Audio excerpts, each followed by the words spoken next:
Okay, it is almost time for the 2 p.m.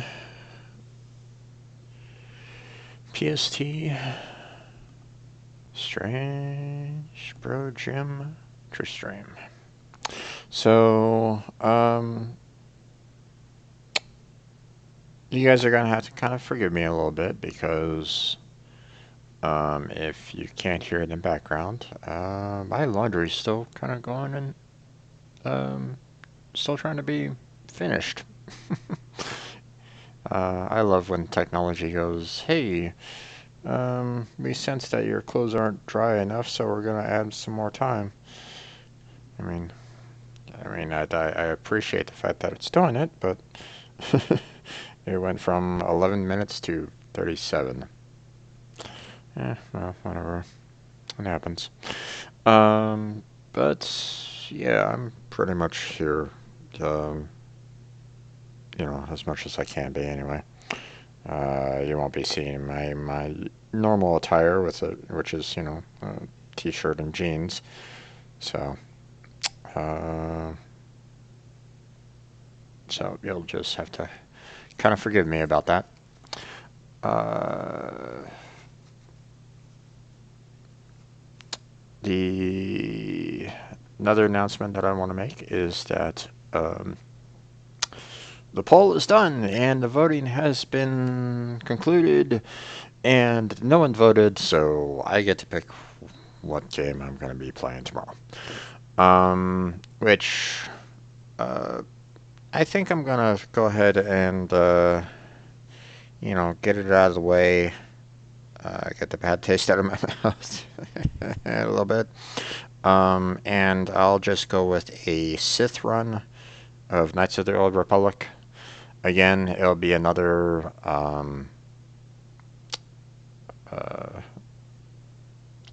another Patreon exclusive because it's a Star Wars game, and I most likely will get hit by copyright or music copyright. I've gone ahead and posted a counter to the last copyright claim that I got, and we'll see whether or not that goes. But let me switch this over to live. There we go. And hey! Alright, so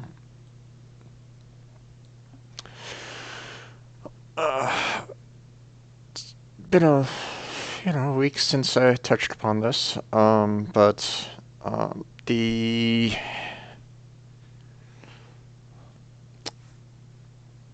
so I've been having some difficulty with the game board on this.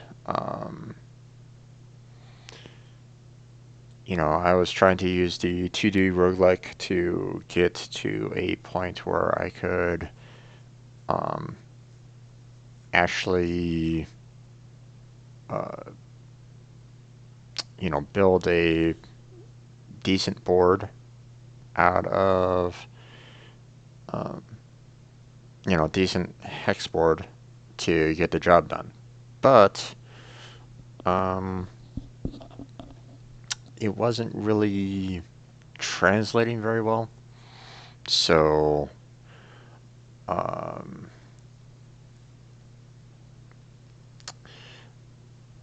yeah, here I was like, trying to figure out all this part out and stuff like that, and um, I was looking at, maybe I need to kind of put in that whole direction kind of process for the prim, um, and uh,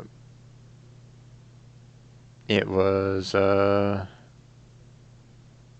it was an interesting aspect. What the heck is going on here? Oh, is that the sound for the notifications? Yeah, probably. Sorry, I heard a sound in my speaker here, and I'm like, oh, what the heck was that all about? Um, so I was thinking about it, and I was trying to recreate, or I was basically um, recreating the wheel. very much. Okay. Typically, when it comes to programming, other people have kind of faced the same exact problems, same exact kind of deals. So, um, it's very rare for you to really encounter a unique problem that someone else hasn't dealt with before. So all it takes is a decent Google search, and you might, I say might, find the solution to your problem. Um, so that's what I did on here. I'm trying to remember the exact. Um, I thought I saved the um, website in question here. Um, because I have these, which is nice. Kind of like that. Why do I have this again? I don't know. Um, so just to kind of show you what, uh,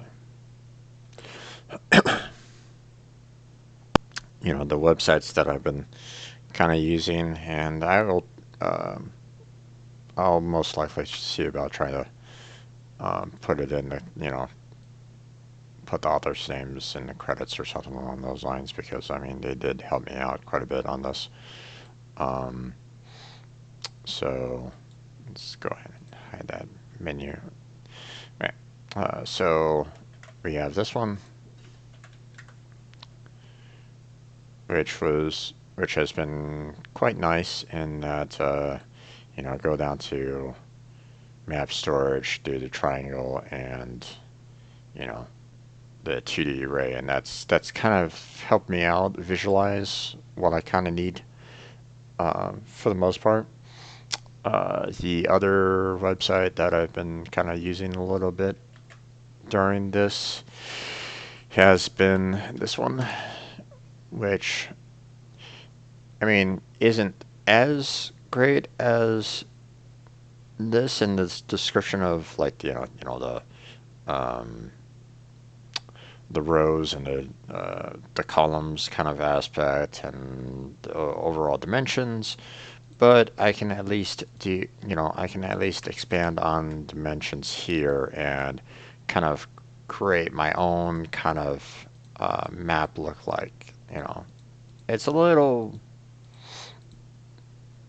It takes some work to kind of get used to the look and feel, and I can't really do any kind of like drag and drop kind of aspect to it. So it's very um, it works. I'll just say it just works. So uh, could be better, but it's enough to get what I want done. Um, so I was looking at the wiki here to try to handle um, the Prim's algorithm here, which if you can just kind of look at this and see what what's in its intention is, and I'm basically trying to do this using inside this kind of a style. So there you have it. So just kind of a rough understanding as to what's intending to go, or what's intended to happen. And um, the the cities and the outer walls are going to be set in place. I'll be using their locations as starting points for. Um, so it says here, pick a cell, mark it as part of the maze, add the walls to the cell to the wall list. Well, what I'm going to do is I'm going to basically be adding all the cities into, picking the cell kind of aspect. I'll be adding, you know, if it's, it depends on how many cities there are kind of aspect, okay, and the human city. So if there's one enemy city and one human city, I'll add both of those into picking a cell, add it to part of the maze, and then I'll add all the surrounding tiles, which I will automatically set as various resources, um, based off of the number of enemies on the map, and then it will go through um, this process right here. Okay, so that's the intention. Um, Now, uh, I want to make sure that I have, walls being done in the map, kind of thing. Or resources in on the map that is, um, placed there, but still gives that one pathway into, an outside of the main area. So, like, if this is the human city kind of aspect, I want to make sure that I get, um, something along these lines kind of aspects where I just, hey, there you go, you know, enough to kind of generate a path all the way around kind of aspect, but um, so on and so forth. What I don't want to have happen is something along the lines of that, where you have a space that is completely locked away. Okay, that's not something that I want to have happen. But we'll see what occurs. Um, so, uh, so I was kind of struggling with this. I was kind of like really kind of fighting about, you know, the process, trying to see what I can kind of generate. Um, and um, the it was it was a little irritating in that, um, all the steps that I was kind of trying to go through. Um, I kept on having little roadblocks that was just, you know, um, causing some problems. So I'm like going, okay, well, this isn't this isn't great. Um, but the problem was that I was trying to reinvent the wheel. Okay, I was trying to um, do the work on my own, and trying to figure out everything. Okay, problem is that, like I said, other people have done it in the past, and you don't you don't need. I mean, as long as you're not like doing a straight copy and paste, as long as you're trying to force yourself um, to move forward on your own, trying to learn the material, trying to figure out exactly what they did, kind of aspect, then okay. But that's a danger when you're just doing a copy and paste. You copy paste and you don't really understand why you're doing it. Okay, it's dangerous that way. Okay. Um,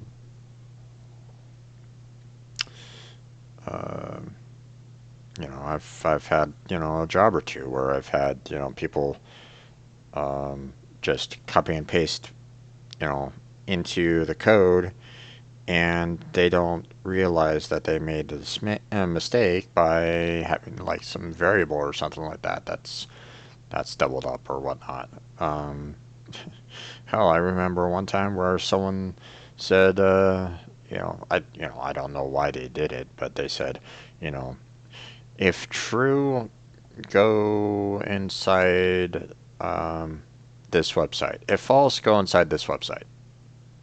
Wait, why even have the if else? It was meant for a password protect kind of thing. You know, your the the if was supposed to check to see whether or not the password was actually correct based off of uh, the credentials, and um, if it wasn't correct, they didn't really care. Uh, the website allowed you to kind of go in anyway, and I'm like, oh, oh, that's not good. um, but that's another matter entirely. Um, so yeah, I was kind of doing a little too much here. So, um, what I need to do is um, kind of look at the material that's out there to generate what I need. And I thought I actually saved some of the websites that I went to, but it didn't stick. So let's see. Let me see if I might have put it in my like bookmarks or whatnot. 1 second, let me check. Nope. Nope, did not do that. Okay, so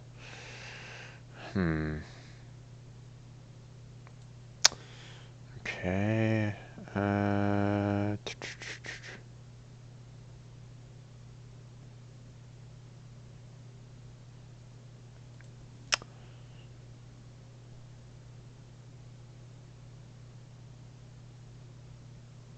yeah, not showing what I need. Okay, so that's not gonna work.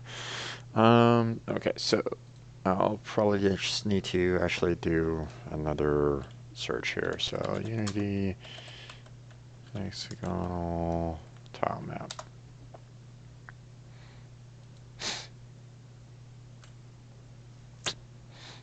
Okay.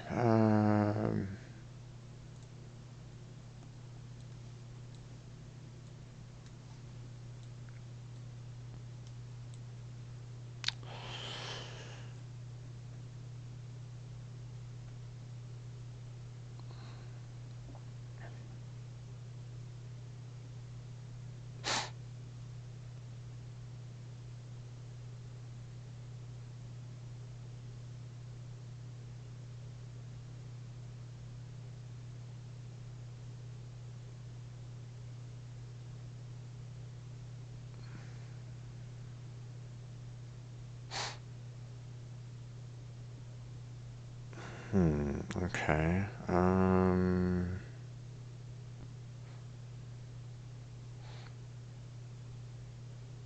Okay, I see what's going on here. So, you have uh, two different choices when it comes to the Unity process. You have the pointed top and you have the flat top. Um, so, interesting. But it gives a rough idea as to what we kind of want to go for on this here. Okay, this will allow us to kind of build um, the the tile map itself, um, using the images and whatnot. So I mean that's good. That's kind of what we need. Um, but um, we're still looking at the code based on it. So you know what? I need to go over here. Let's just go ahead and do some more searching here. So hexagonal grid Unity.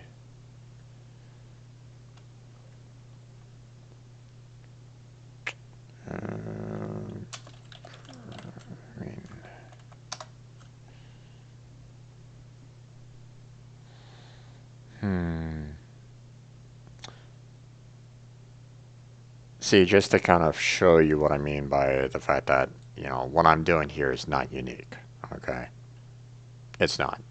People have already kind of gone through this. I mean, this is 3 years old here. Some of these. Um, so the point of this is to try to get um,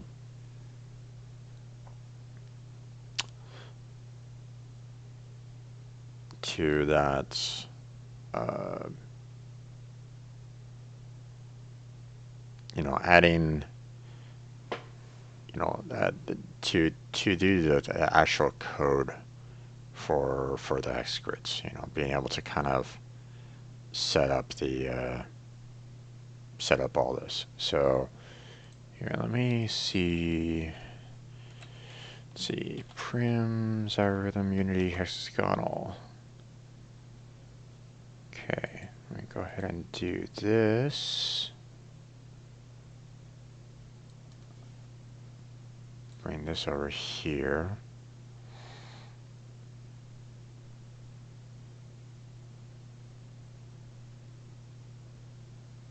So this is what I found previously. Thankfully it was kind of stated my little history aspect of it all. So this person, you know, did code that is kind of what I'm kind of looking for a little bit.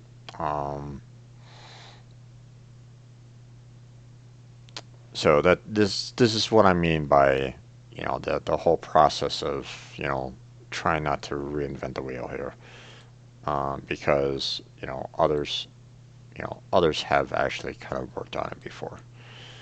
Um,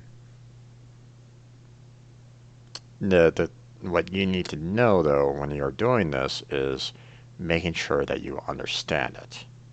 So um,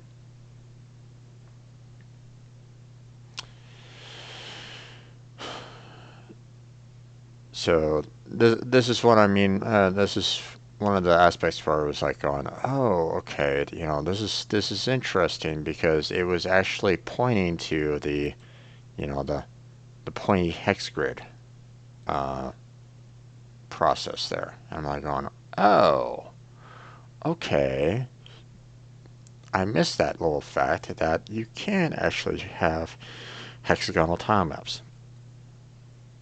Completely, lost my mind on that. Completely, I didn't even think about it. I was sure that I should have because I mean Unity's been around for a number of years now, and you know sometimes you miss the basic details. So yeah.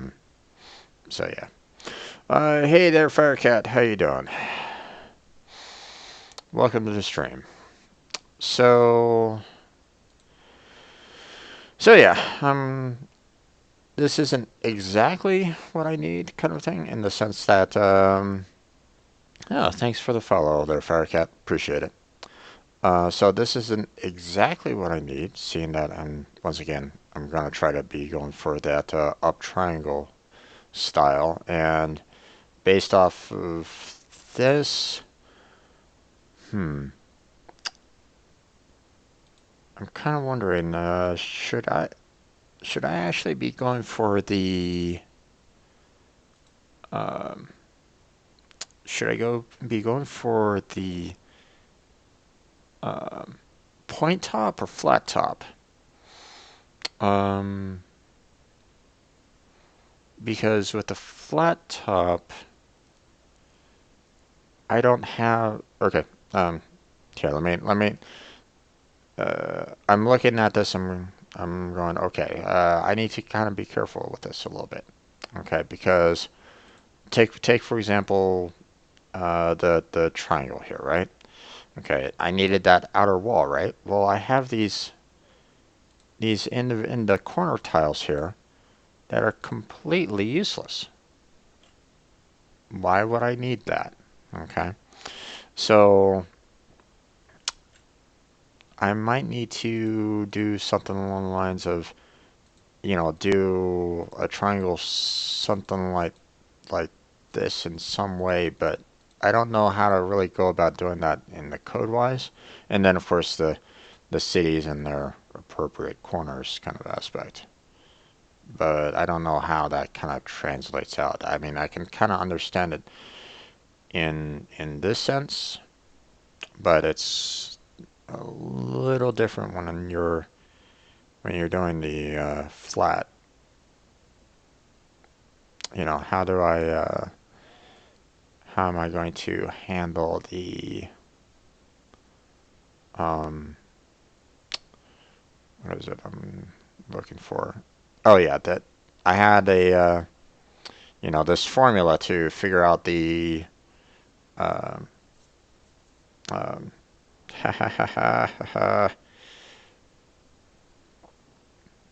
the cardinal, or is it a cardinal? Gosh, why am I blanking on the name all of a sudden? Um, the center of the triangle. Uh, uh, Blanking on the name. Uh, but this was using the process here, so I don't know if I'm going to be able to kind of translate that very well. We'll see. We'll see.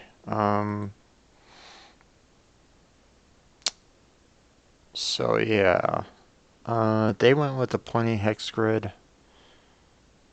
Um, I don't think it will really matter one way or another. So, but this is a decent um, set of code here.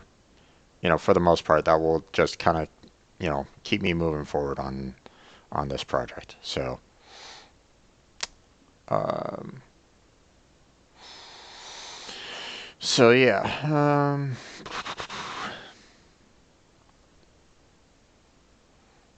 I don't know. I don't know what might happen if I was to um, create this into a um, hex flat top. Would it still have the same kind of effect? Not sure. So,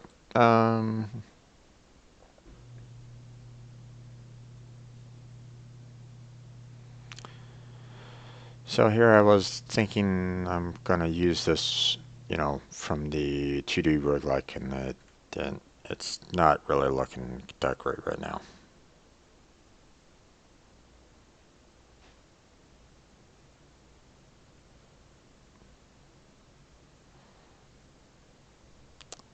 Let's see.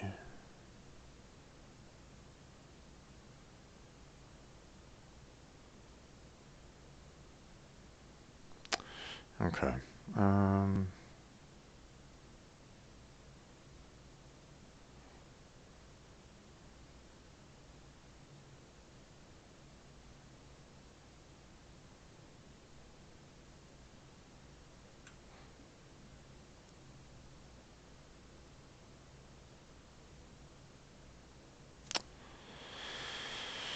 all right. Well, I can't really. I don't think I'm gonna be able to use anything that I did here, really. Well, for the most part, maybe. Um, Obviously, there's gonna be some aspects of them that I'm gonna need to kind of keep, but for now, um, I might need to just kind of generate, um, these three classes that they placed here to see how they kind of went about doing it, and see if there's something that I can maybe add to it. So um, now, if there's some code in here that has been kind of uh, been deprecated, then let me know. it doesn't really give me a good,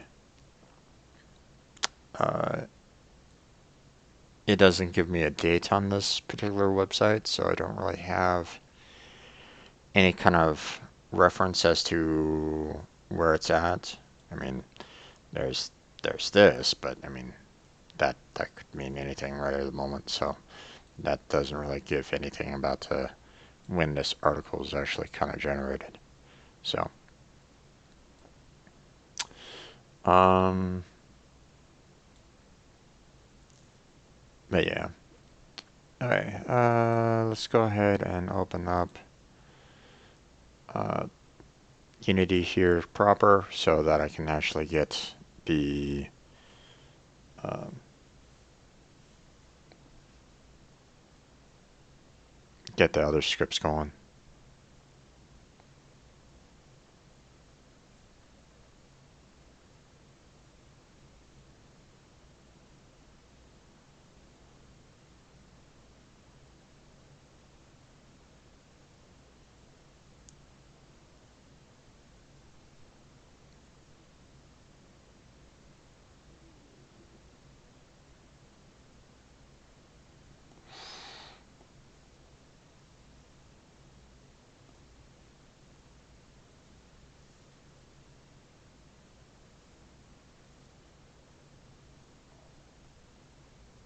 And I think my clothes are done. So while this is kind of dealing with opening up and all that, I'm going to take a quick break here, or switch over to my little break tab here. Gonna take care of my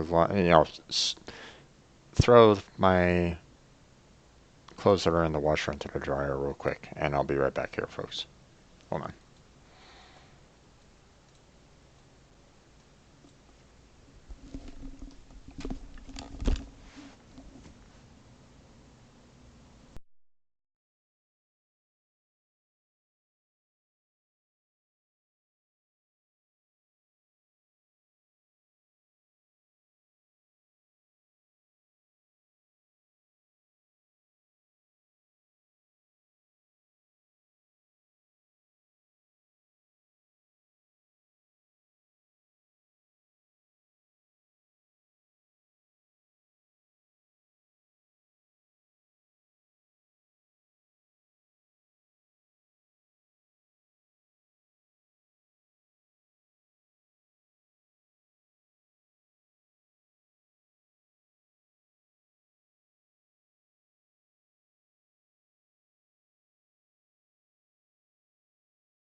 Okay, sorry about that, folks.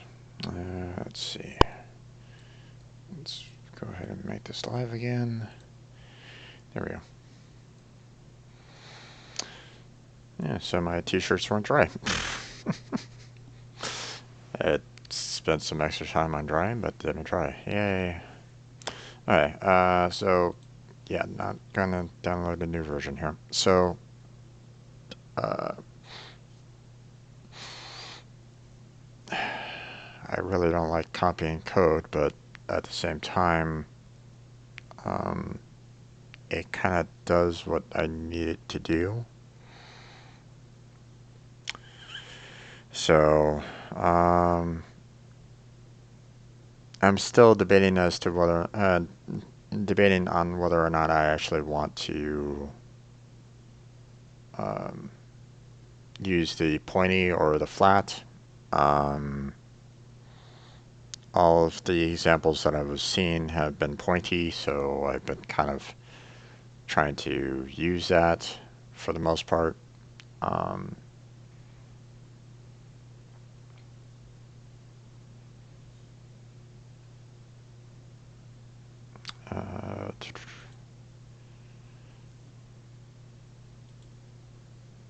Yeah, all these examples are, basically pointy on there. So um, if I used a flat top, then that could throw um, my particular equation down here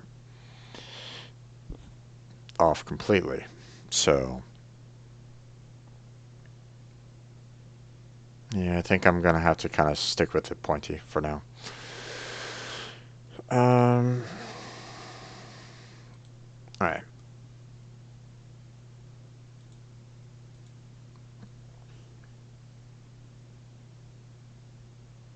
So game logic. I'm gonna definitely need to um, reference you in my credits because I'm gonna be using portions of your code. So, but you put it out on the internet, so it's pretty much fair game. Pretty much.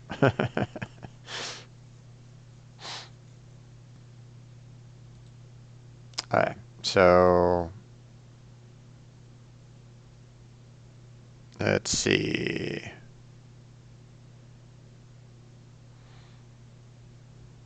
He had they had three different classes here. Um,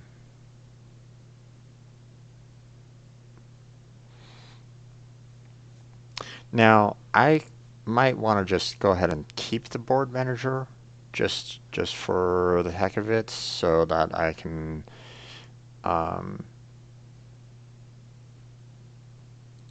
so that I can call the prims algorithm, the get edge faces, and the generate maze walls, all kind of contained within a single script. So um,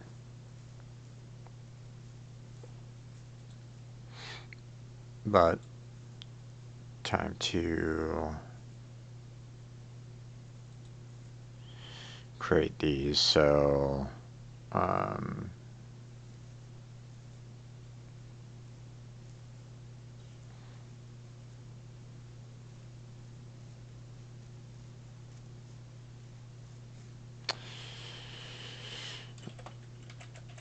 I'll change it up here a little bit, not by much, but generate board walls.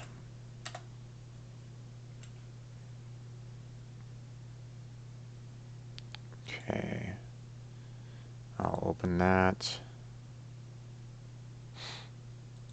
Let's see. Oh, let me make sure that I get the names here. Alright, so this is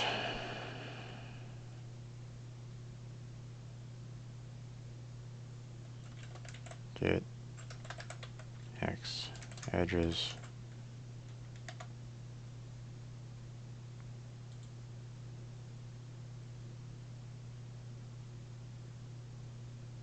And then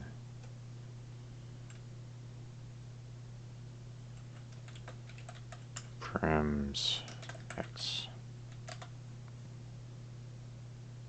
Alright, so let me go ahead and open these.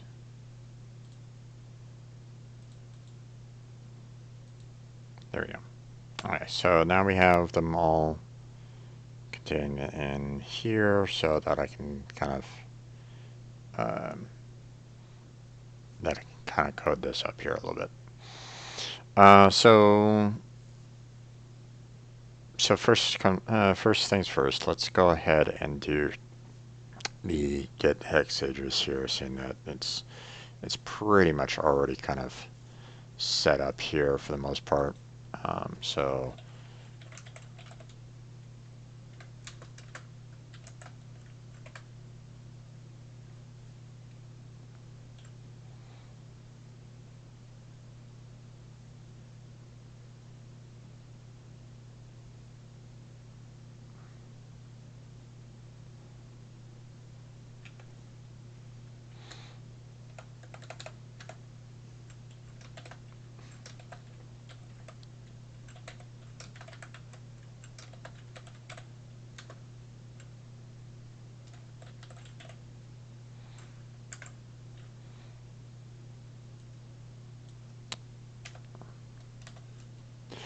Okay, so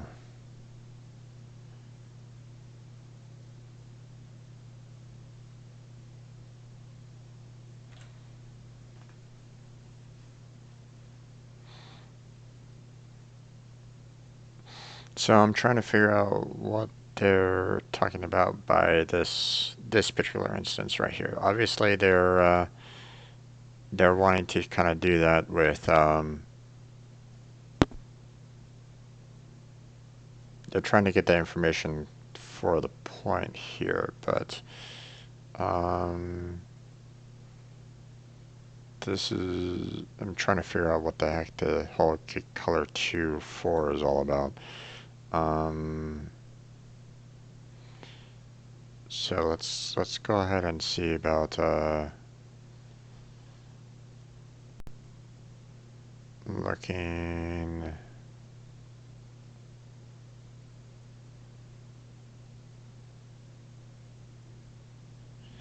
Huh.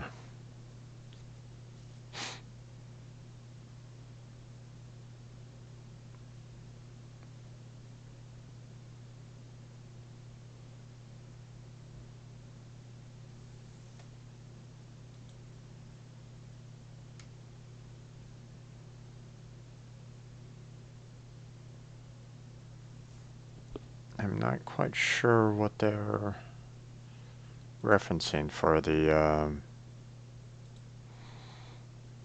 gate color 2 4 because it's not anywhere in here.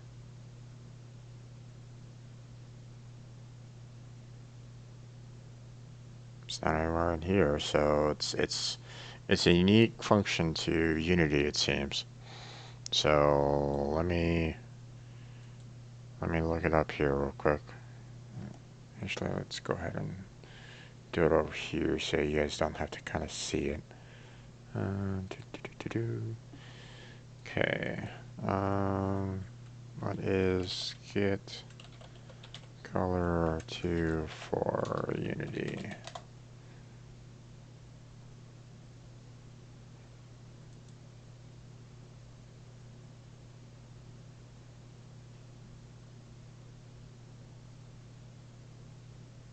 Oh, that looks like old code here.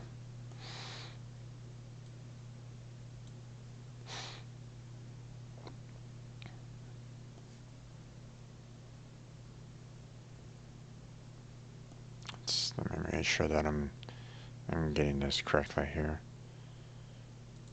Um,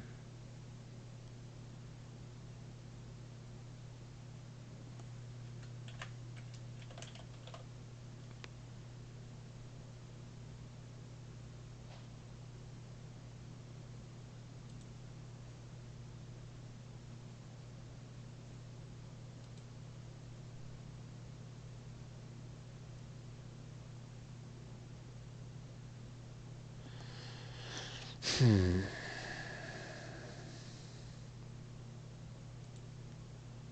Okay. I need to look up the uh, pointy hex point Unity. No, I didn't mean pointy point Unity.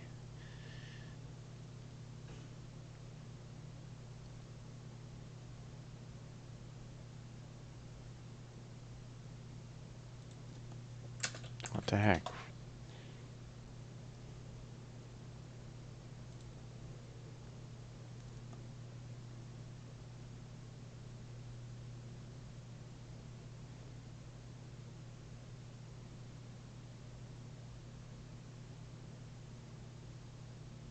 I'm trying to look up the. This is apparently a class within Unity, right? So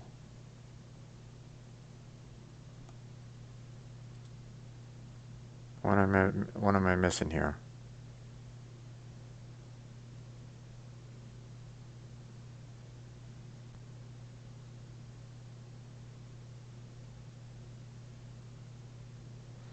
Hmm.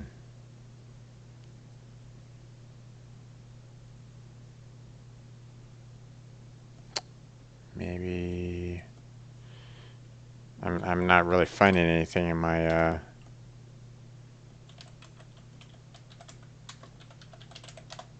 I'm not really finding much in the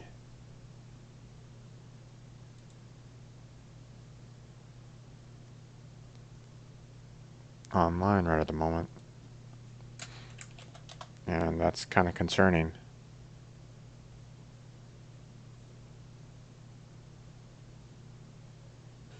Because I'm trying to look for all the functions that are associated with, you know, said class.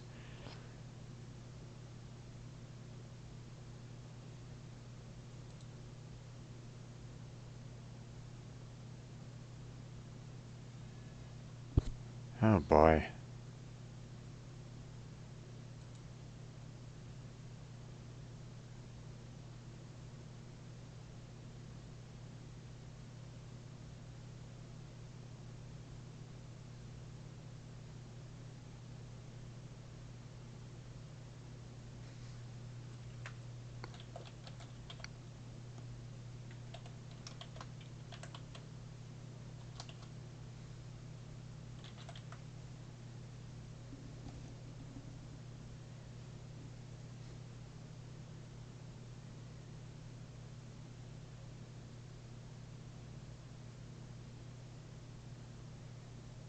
Okay, what the heck is going on here?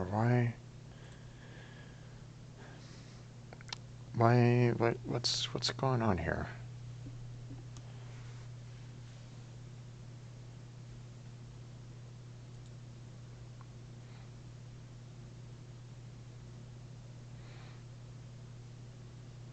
I want more information as to how, uh, what's available in the hex pointed top. Maybe, maybe they changed the name since then. Hex point top Unity. No, I want the hex. Oh my god.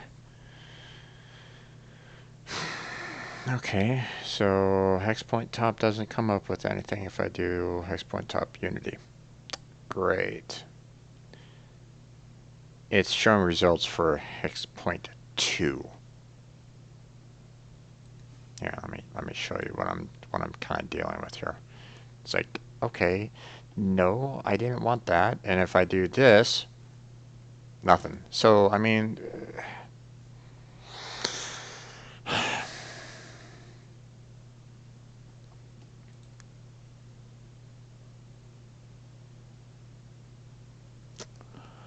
oh, this is going to be lovely. This is going to be lovely.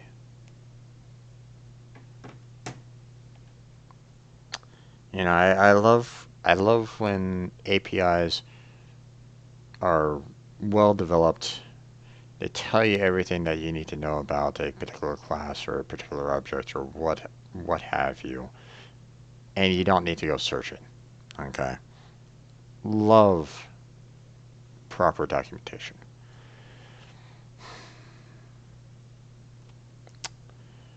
So far, this is getting to be a problem.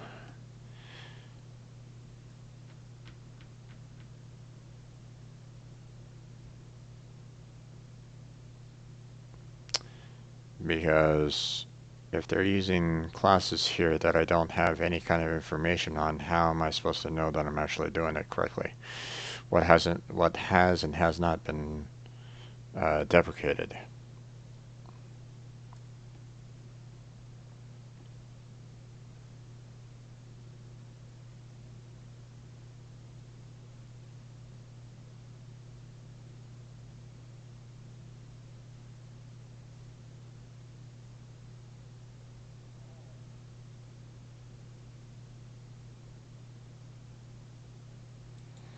Let me see about maybe they put it on.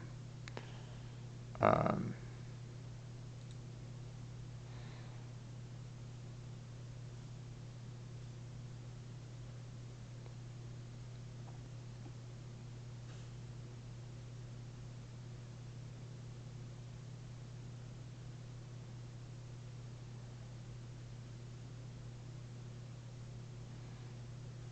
Hmm.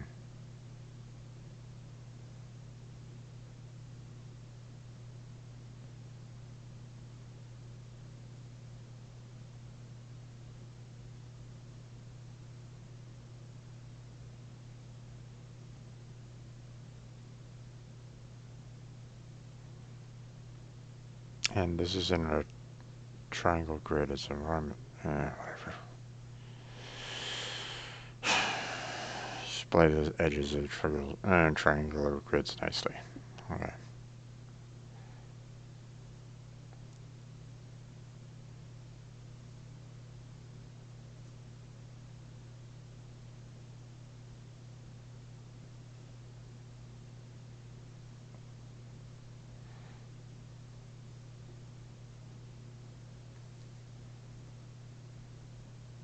They keep on bringing this grid in. It gives me pause um, as though they might have actually developed their own grid out of this.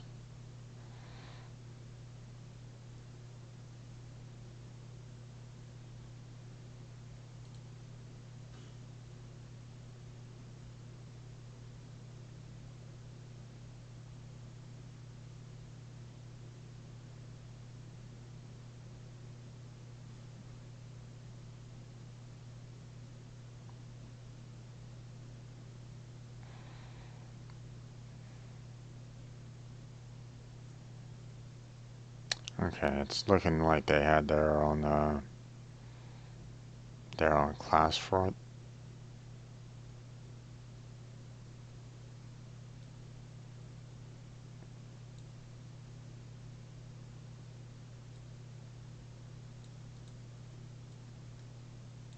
But it doesn't look like they have any kind of code being shown how they can kind of go about doing it. Um,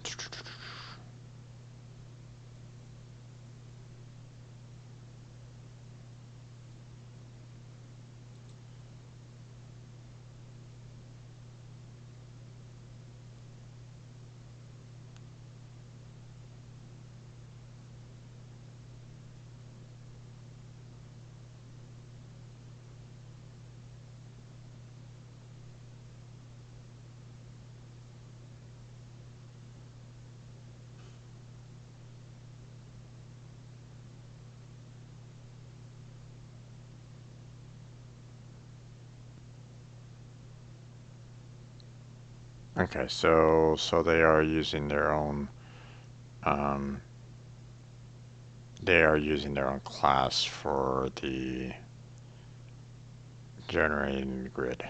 Okay. Um, I was thinking, seeing that they already kind of mentioned the fact that they can do the hexagonal point top tile map, that I was kind of referencing that, but I guess that's not the case. Or maybe um, what they're doing here is basically the same kind of process, but um,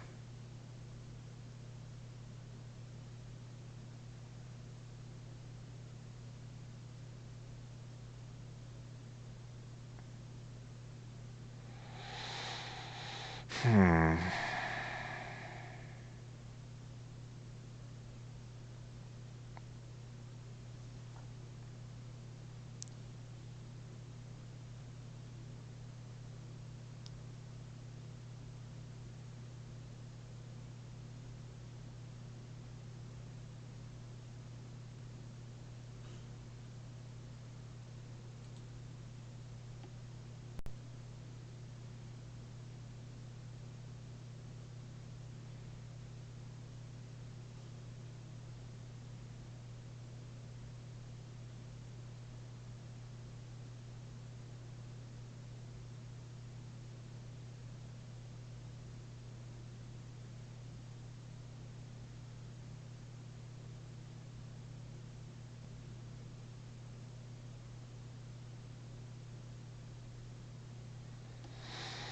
Hmm.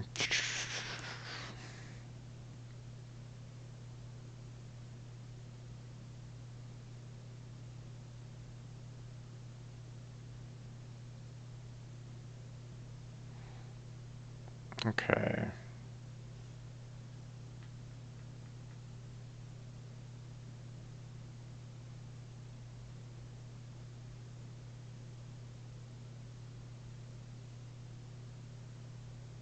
Well, let's take a look at his video here. Let me go ahead and unmute myself here, or turn on my headset so you guys can kind of hear it too.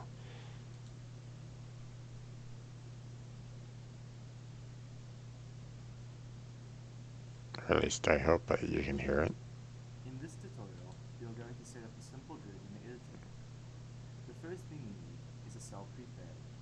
Normally, you would make your own cell prefabs, but for this tutorial, we will be using one of the example prefabs that come with grids. We will be making a pointy hex grid, so we will use a pointy hex prefab. As you can see, it's simply a game object with a sprite cell component attached, and it has a child, the sprite renderer, to render the hexagon sprite. Next, we add an empty game object and call it grid. We then add the pointy hex tile grid builder script. We drag in the pointy hex cell prefab, hit build, and a single hexagon appears. We set it to use color so that we can better see what is happening when we run the game. When we run the game, we can see the cell is not responding to mouse input. But if we set is interactive to true, and we run the game again, we can see the highlights come on and off when we click on the cell. The grid builder has different update types. Currently, we use an auto manual, which means the grid will only update when you press the build button. If we set it to editor auto, it will update every time we make a change in the editor. If we set it to game start, it will update once the game runs. We can configure our grid into one of several shapes. We can choose the shape and set the size or the X and Y dimensions.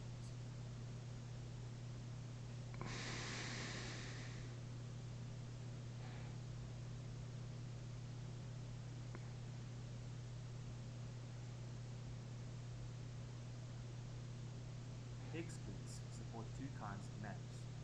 Currently, we are using the hex map, which is the default map for hex grids, and the one you use when your cells are hexagons. The other map is a brick map. This is the map you use when you want a brick grid with the rectangular cells.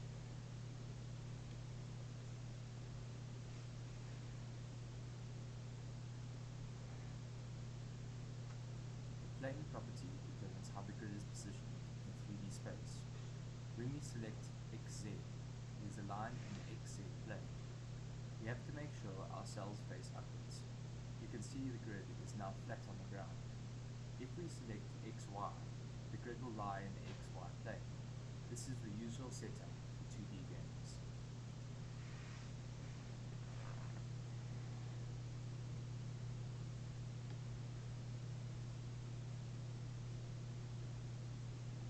The alignment determines how the grid is positioned relative to its pillars. This is often useful when trying to align a grid within a 2D GUI. The cell spacing factor determines how close cells are to each other. This is a useful setting if you need a border around cells, or want cells to overlap slightly to reduce render artifacts at the borders of cells. The last thing we'll look at is grid colorings. To have the grid colored automatically, switch Use Color to On. You can configure the colors in the list, or change the color function, key values that determine the pattern being used. To see how this works, check out our website. If you switch Use Color off, it will use the default color of the cells.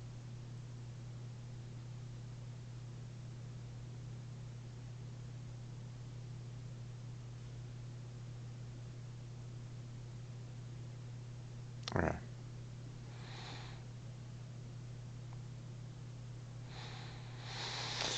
Okay, game logic. That basically told me what I kind of needed to know. So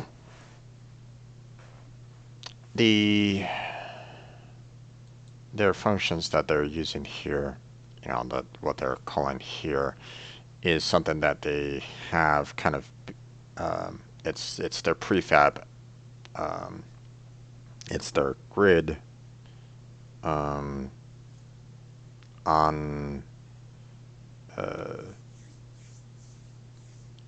just they built the pointy hex grid. Okay, it wasn't like a Unity class or anything along those lines. Okay, um, so what you're seeing here is basically what they kind of generated through the Unity editor. So that's good to know. Okay, it helps, because obviously um, you know, whenever I see a class like that, it could be something that is something that's standard, for all the code kind of aspect, or it could be something that was, generated by you. But because I didn't actually see the pointing hex grid anywhere in this code, I was kind of thinking that it might actually have been a um, something that was like part of Unity or part of C Sharp, what have you. So, so now that that's kind of been straightened out here a little bit.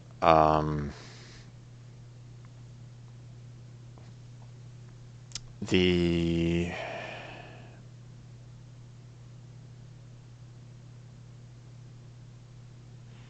um,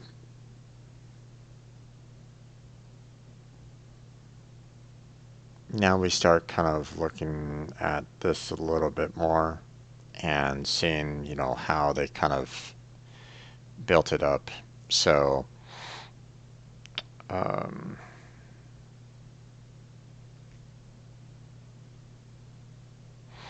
now they're using colors um,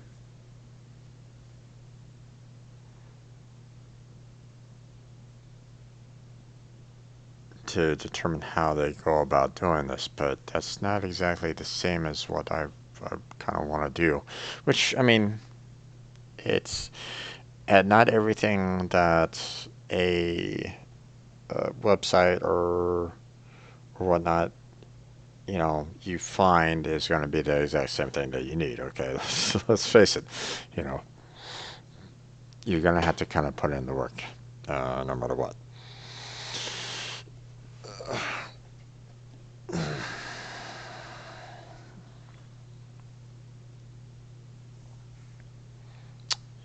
So,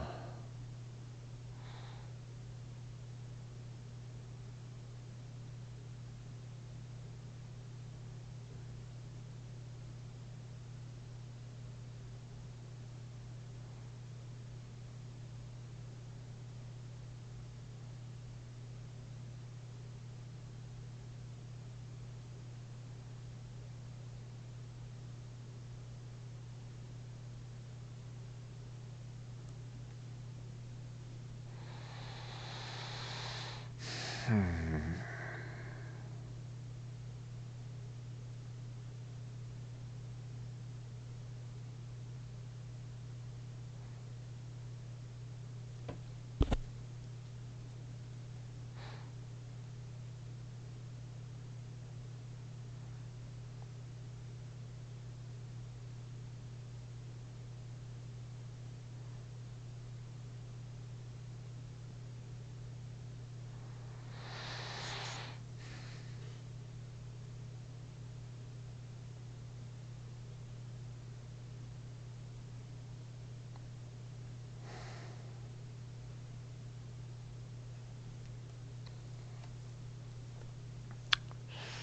So how am I gonna go about doing this here?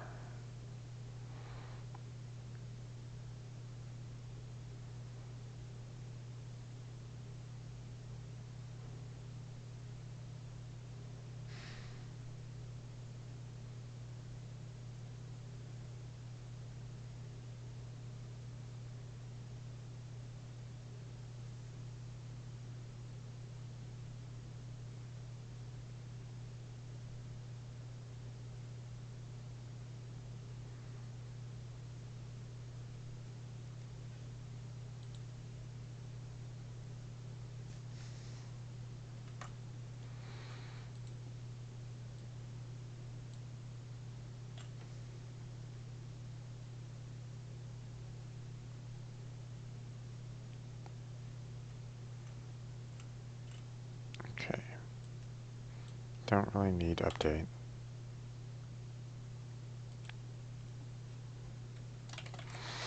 They had a reset function.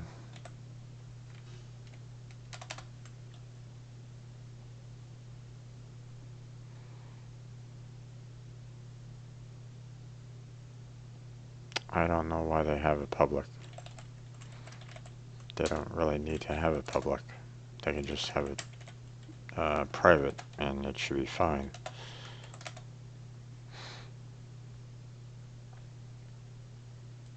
Now, start, I can kind of understand them having it public because it might actually be referenced outside of it.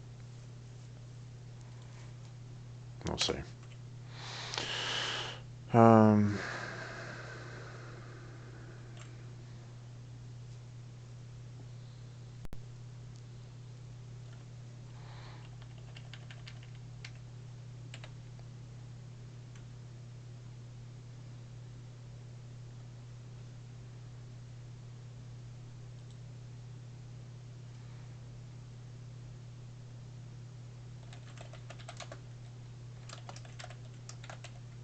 Now, seeing that this is kind of the game board as it was anyway, um,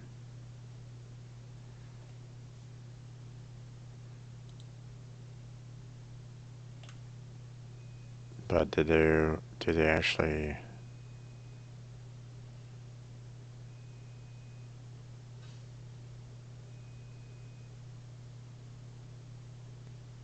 Hmm.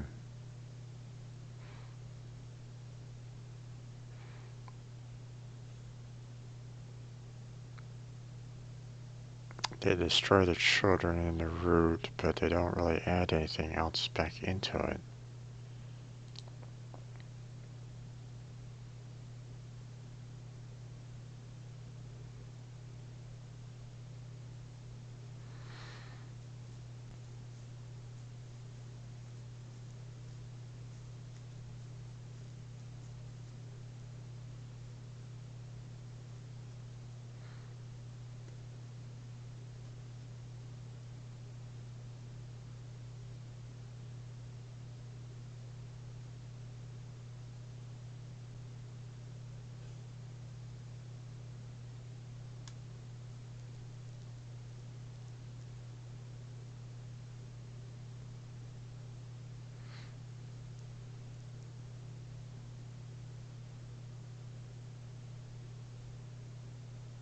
Hmm.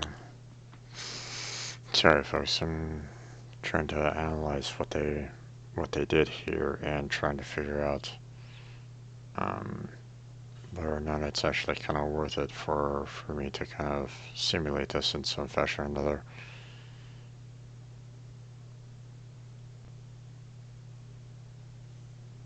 Hmm.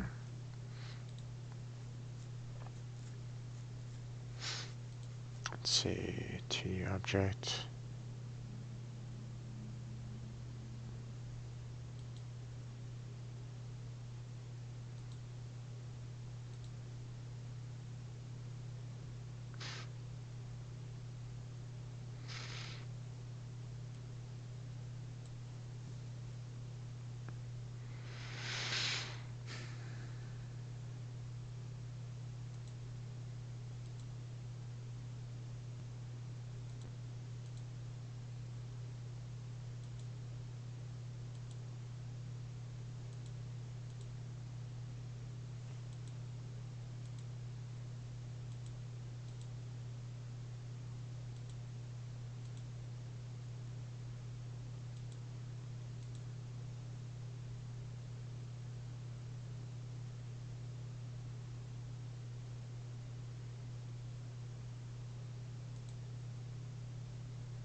Okay.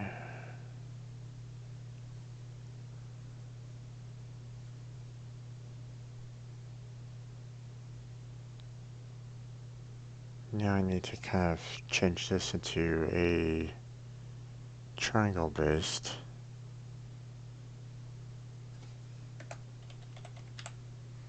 Nope, nothing there.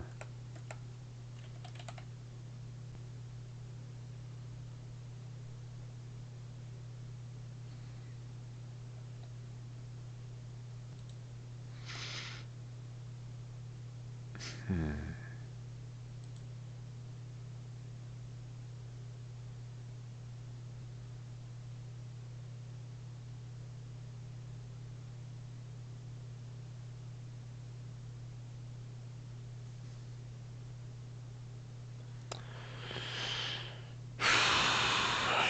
Boy, I'm so out of my league right at this moment in time. But I gotta keep on moving forward on this, man. I don't I don't like, you know, uh, it's nice when you actually have a mentor to kind of help you out with all this.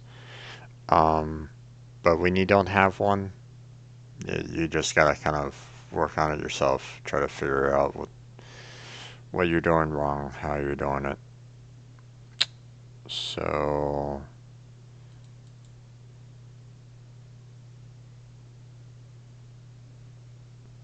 let's see.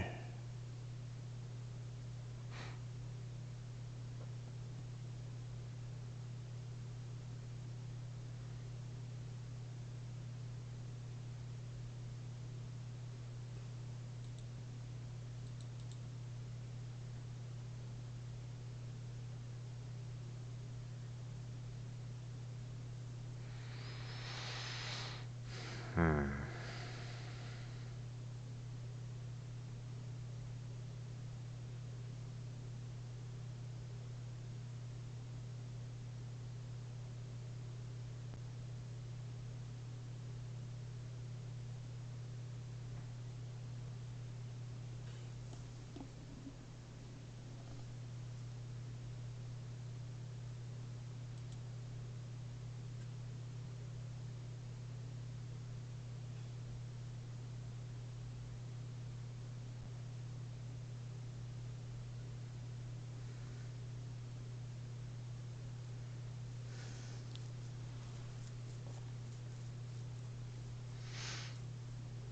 Is there no way for me to kind of affect the grid here into forcing it into a triangle? I thought that's what they kind of did on here a little bit.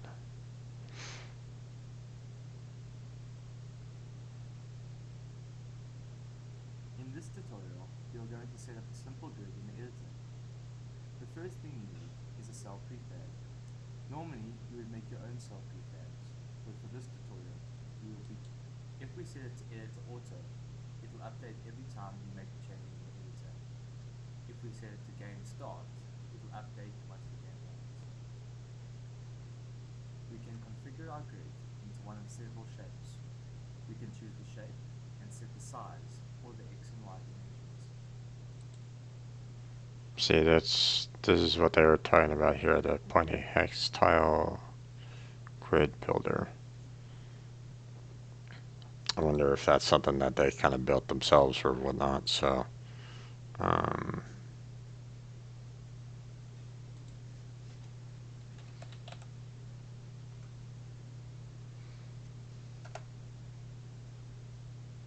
it might be something that they built themselves.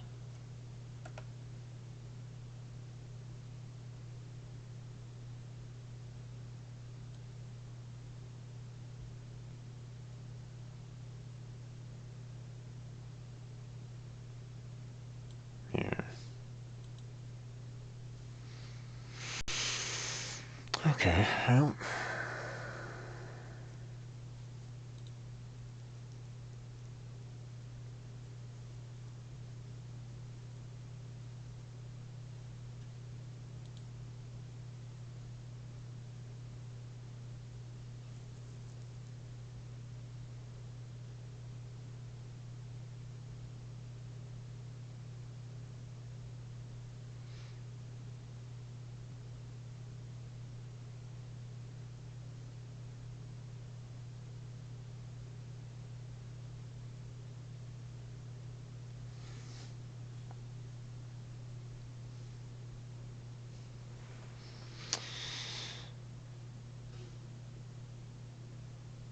Okay.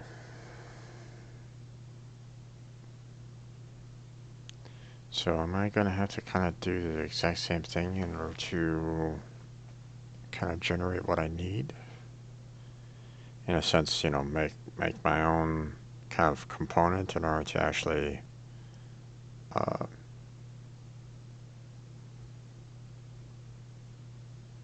to set up the spacing and whatnot. Get the cell prefab and all that kind of stuff. Huh.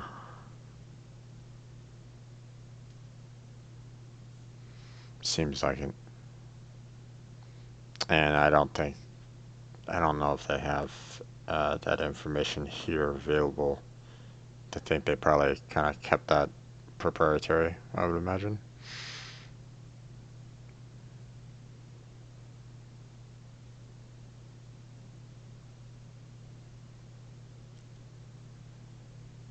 Yeah, you can't show everything sometimes. But I'm brand new, so I don't really care one way or another as to what you know. Oh, I do care, but I want to make sure that I'm doing this right.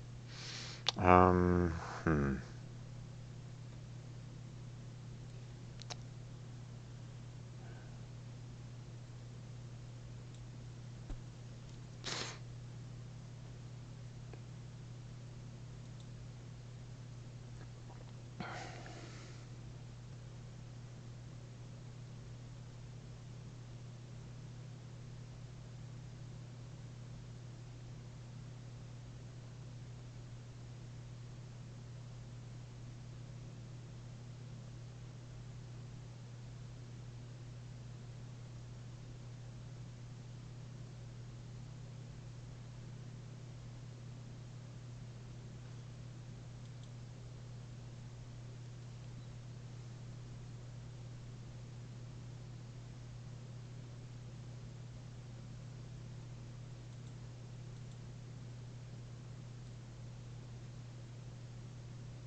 So I'm just kind of messing with this a little bit, um, trying to see what I can kind of use because uh,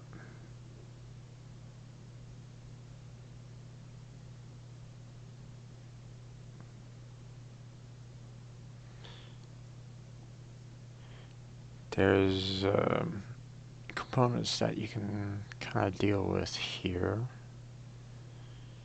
So not sure if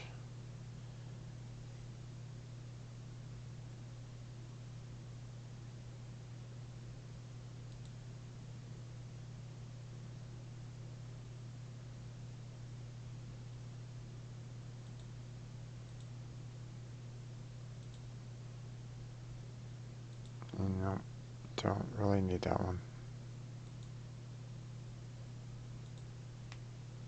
Because we kind of already have one already. Um,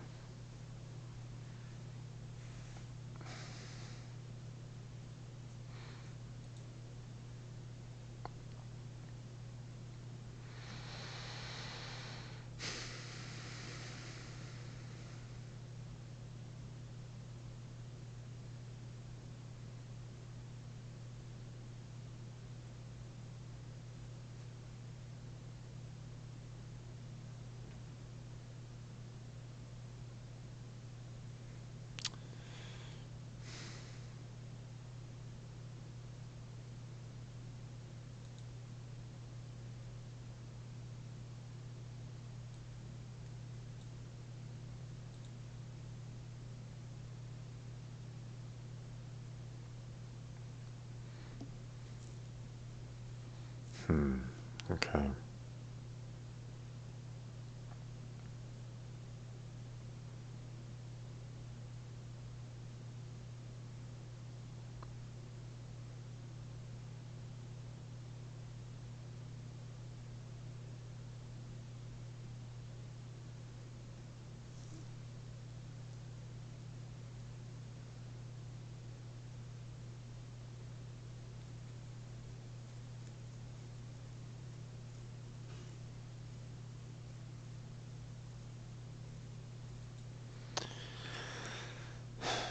Okay. Um. I mean, this is all nice and all, but the thing is that I don't want it to be looking like this initially. Can I actually?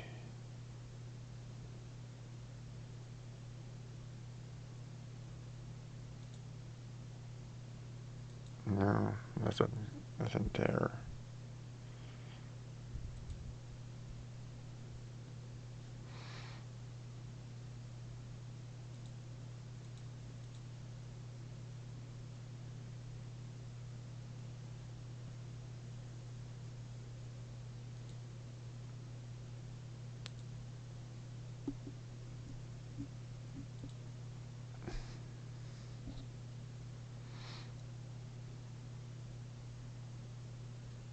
Okay, you know what? I'm just gonna go ahead and remove this. Let's try this again.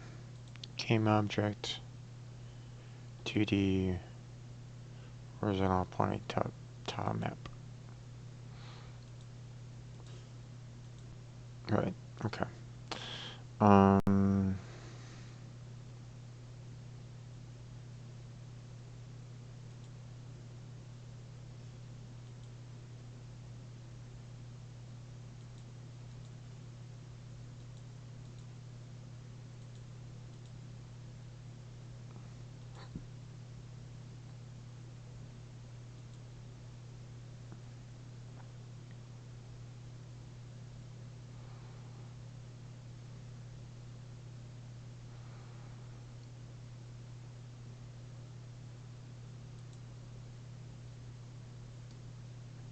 Okay, so I'm looking at this and I'm trying to figure out. So here's just a standard grid that you can kind of generate from the grid object. How do I generate? For one thing, um, I don't want the player to be seeing all these possible tiles on it. First off, um, because if it's much along the lines of this. Okay, I just want the player to be able to kind of see, the what's kind of drawn in, you know, and I don't need the extra in there. Okay, it's visually not necessary.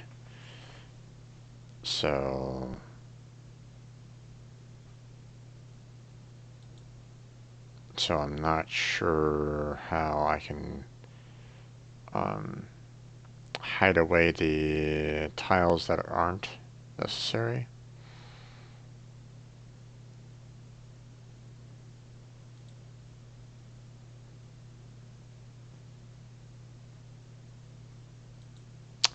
Okay, here, let me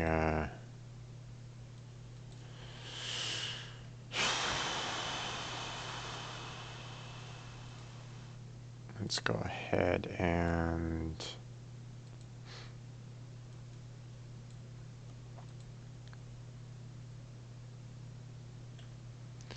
horizontal hexagonal point tile map. Hexagonal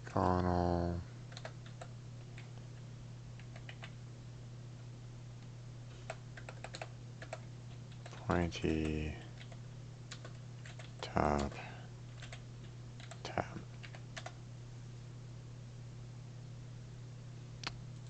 What the heck? That one. Thank you.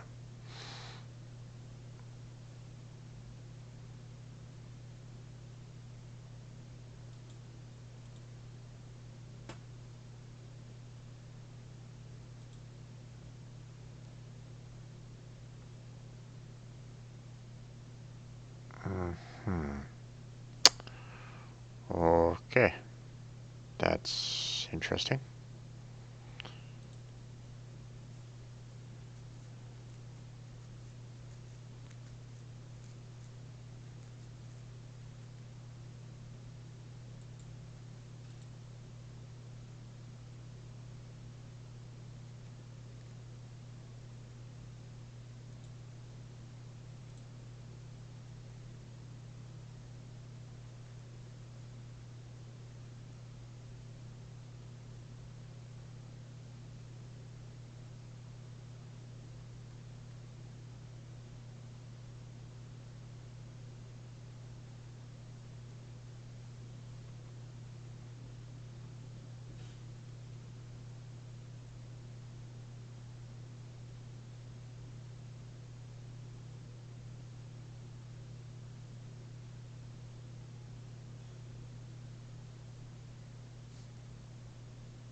Hmm.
It doesn't really give me what I need here.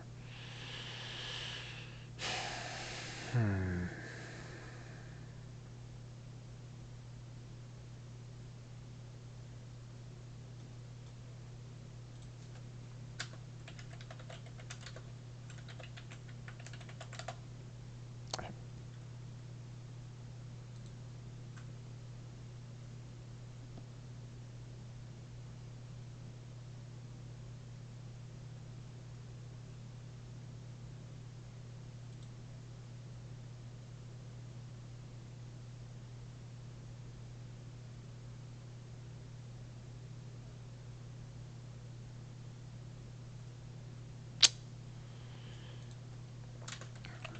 We need to be in unity here, guys.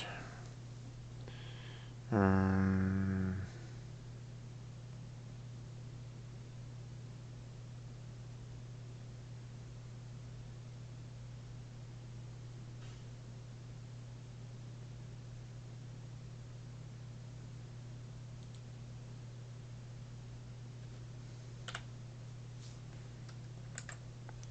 Here, you know what?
Okay, I gotta turn that off. That's a little annoying.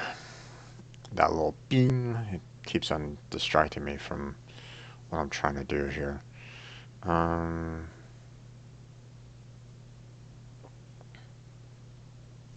it's saying that there's a quotation expected, but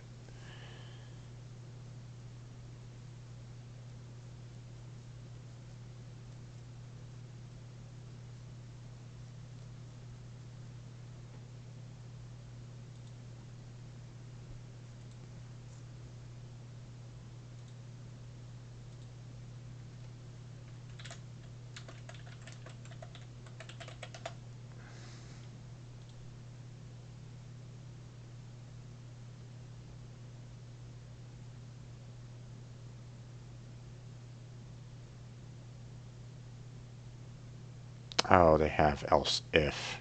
Gotcha. It's not if else, it's else if. Okay, huh.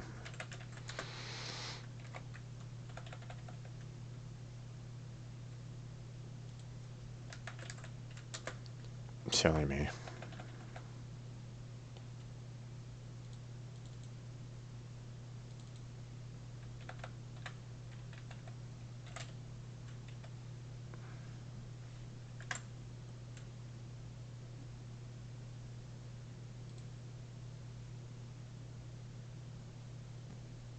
Okay, so direction. Um, 7-Eleven is missing a comma apparently.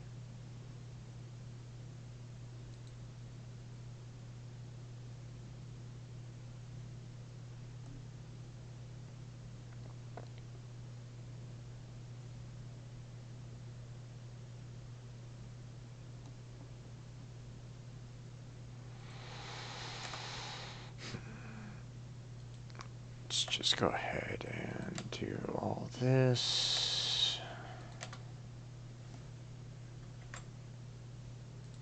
Let's see.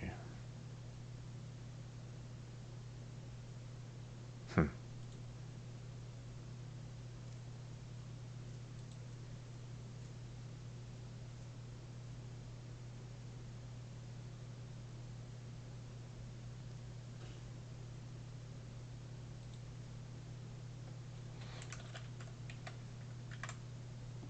Apparently it doesn't really like the fact that there's nothing inside there.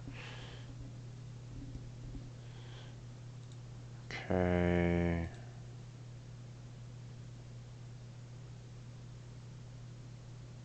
Still not liking that there's a comma there. I'm probably just messing up all over the place.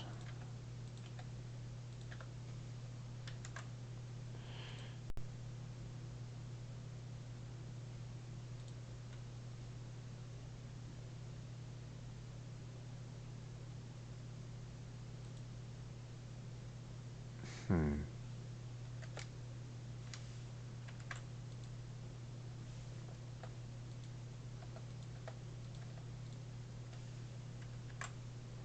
That shouldn't really do anything. White space shouldn't do anything. Um, but I'm not quite sure what they're doing here. Let's see.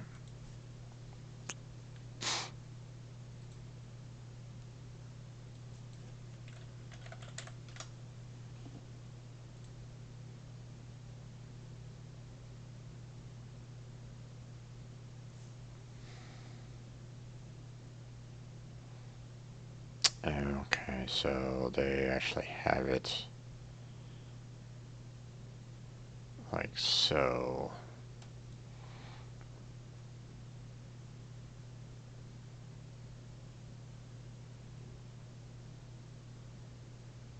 Hmm. But no, that should still kind of work out okay.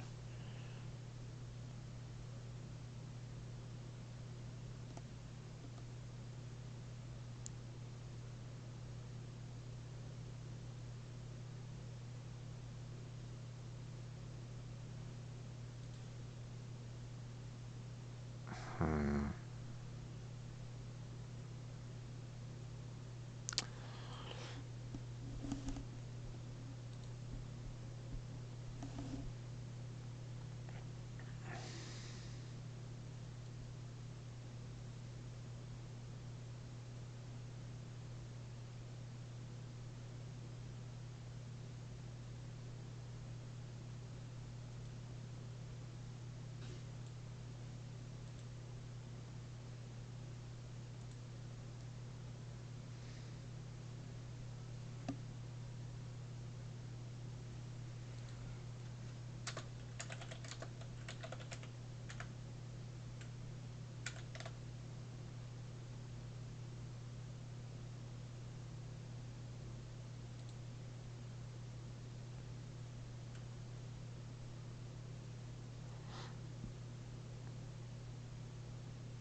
Yes, I don't spell very well.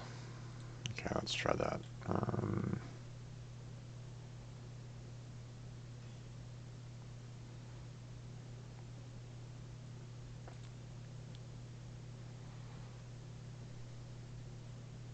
Nope, that really doesn't give me anything.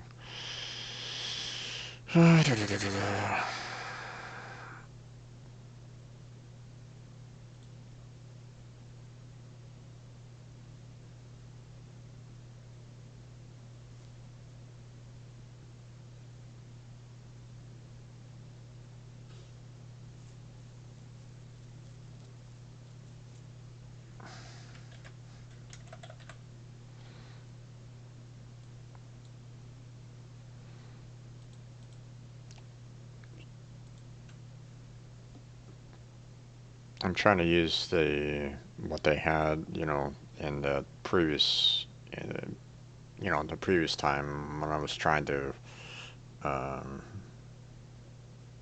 build something there.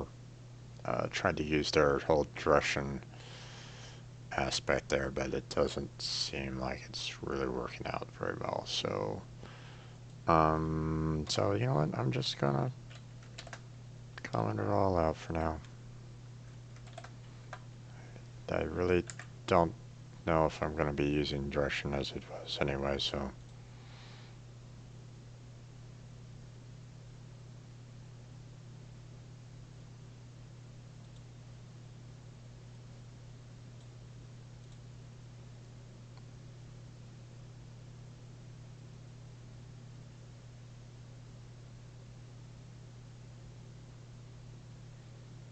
interesting.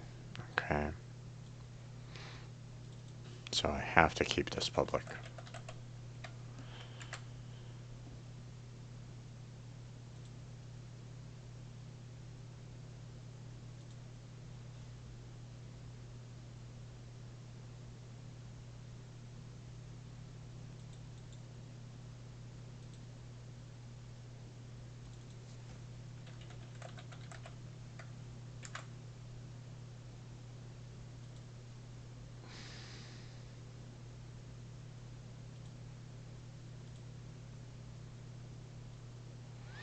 Dealing with all the errors.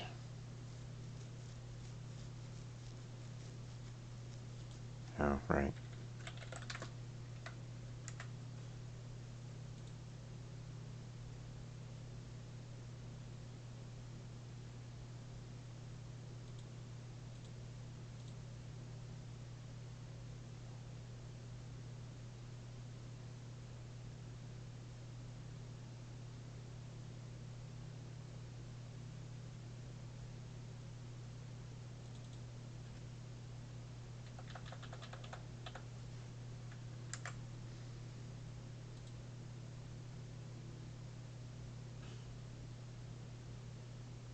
Hmm.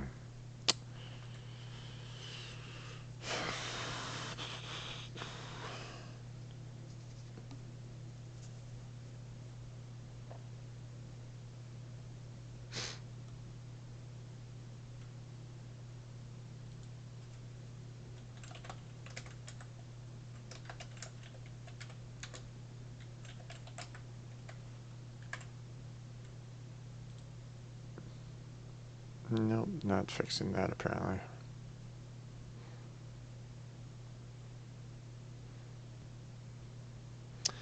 These just cannot directly contain members such as fields or methods. What is that referencing?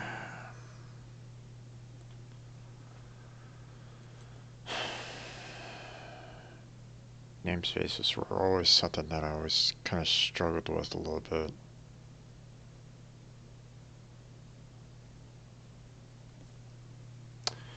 Yep, I'm showing my some idiotic knowledge here. Let me go ahead and kind of look it up.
No. Okay. Um, you know what? I'm just gonna get rid of it for now.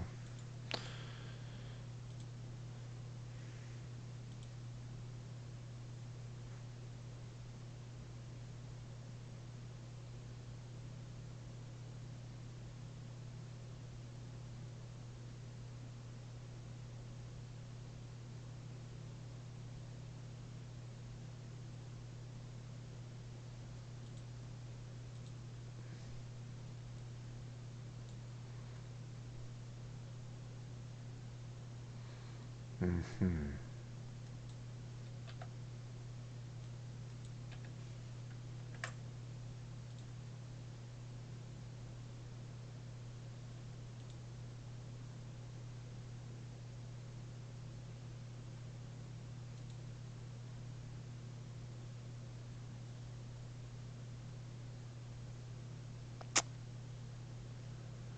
You know what? I'm probably gonna be starting right back from square one on this one. This is getting to the point where I don't really know if uh,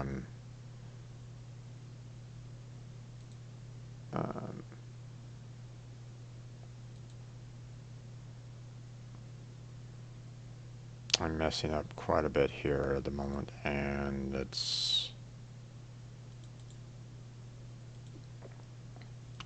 I don't necessarily need these to kind of cause additional problems. So,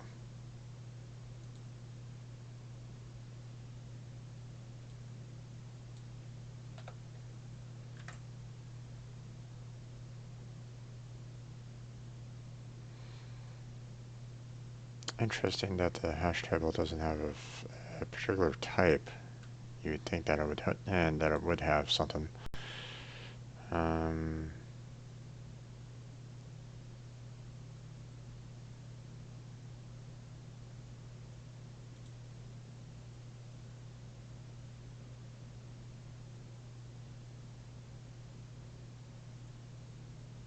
wait, what?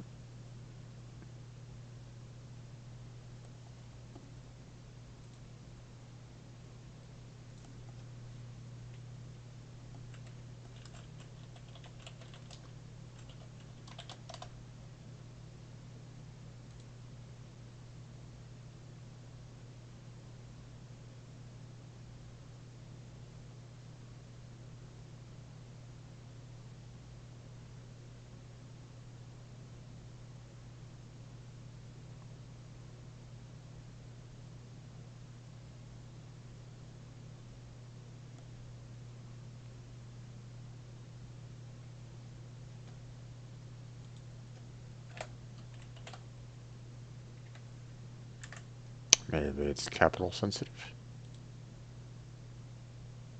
Yeah, it was capital sensitive. Okay.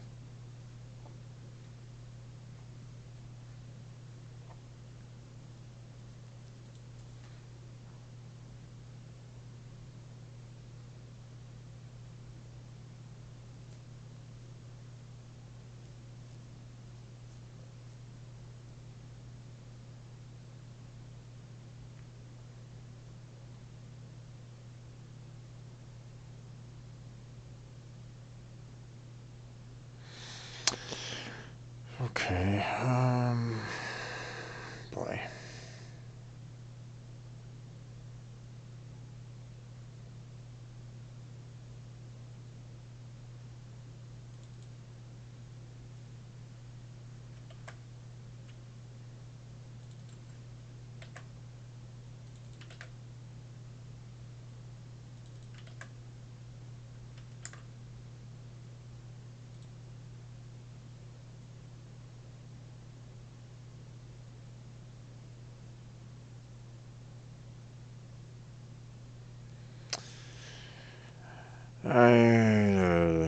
I'm just. There we are. Oh,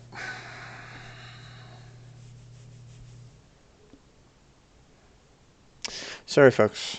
Um, I'm just messing up big time right at the moment. Um, this is what happens when you're when you try to tackle something as big as this and you don't have a whole lot of experience um, with it. So, yeah. Okay, I gotta kind of step back here a little bit. Um, I'm making changes to this, you know, at random, and that's not what I want to do here. So, um, get rid of that.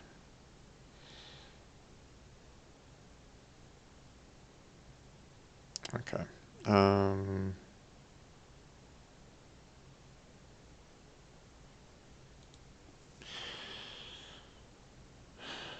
so I need.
Okay.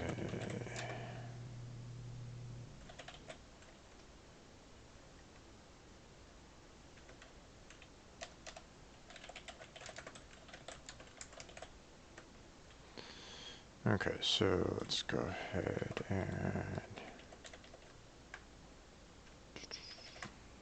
go.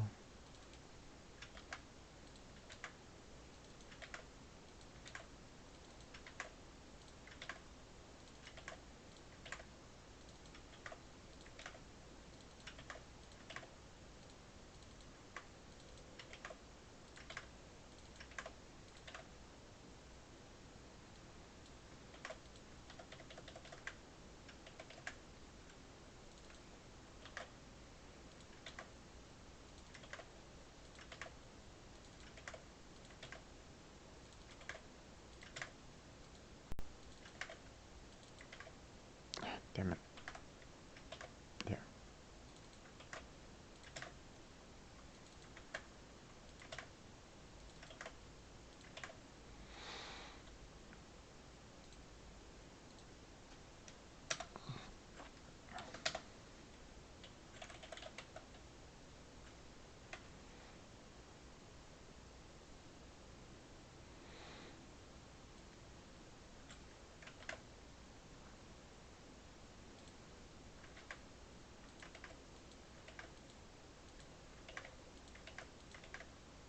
Just sending these in here for now.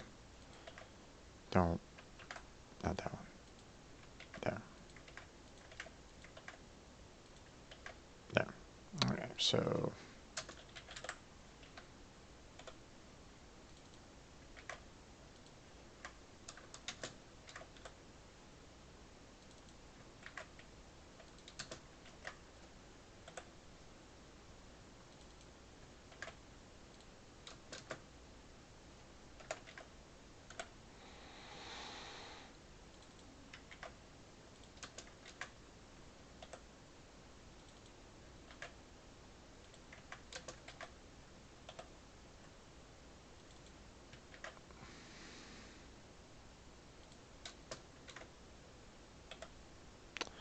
and that one.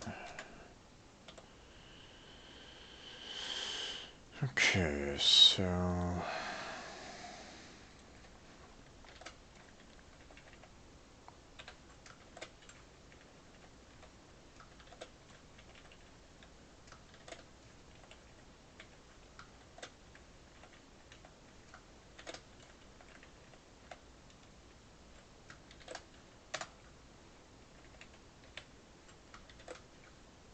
there we go.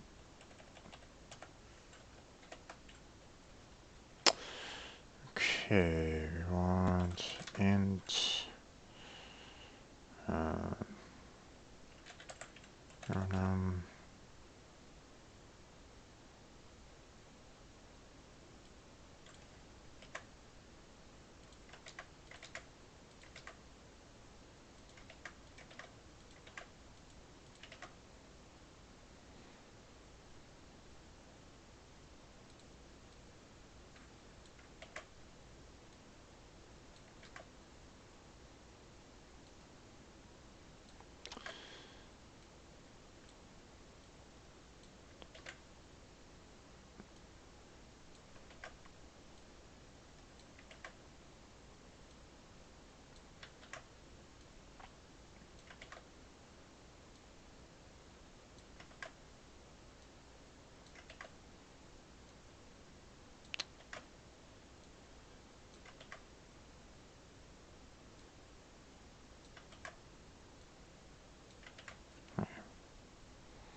take care of all this real quick.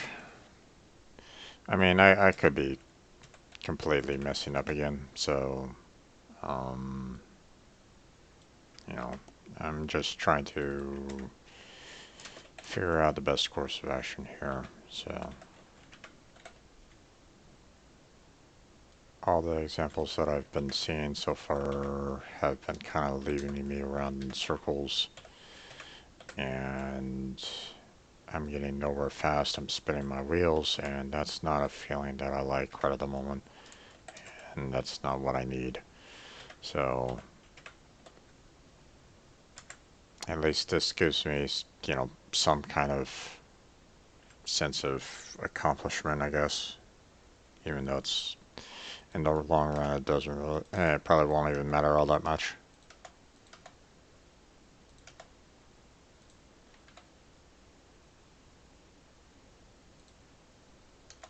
Spacing out just fine.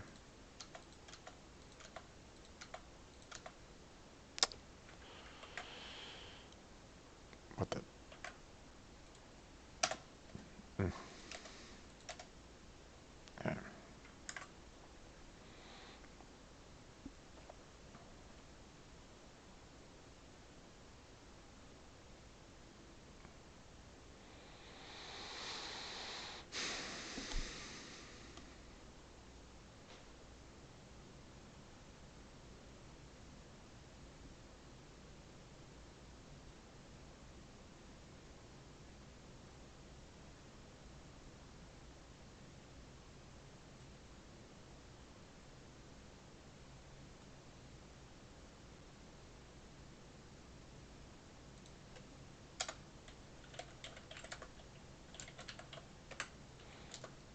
Uh,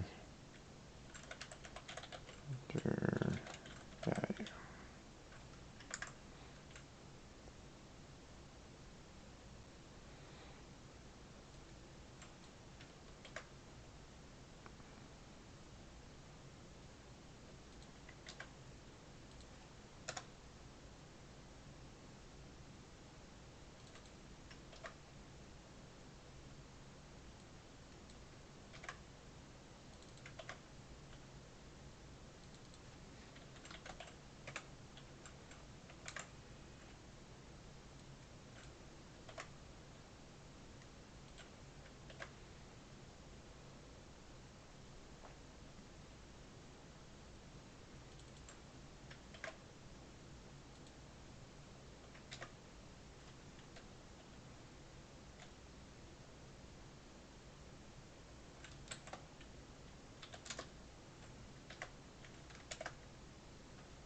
Okay.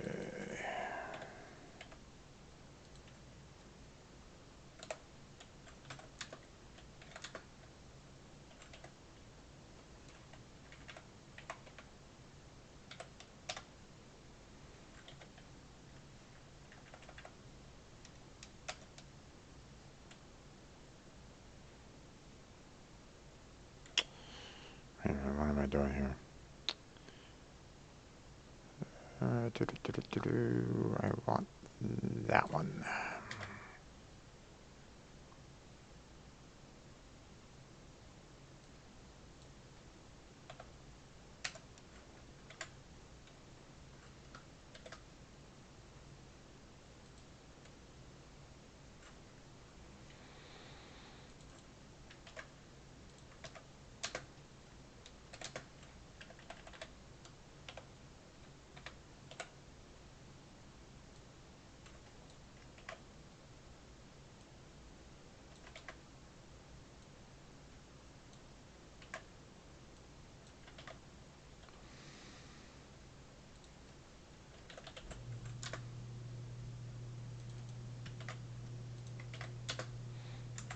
Alright.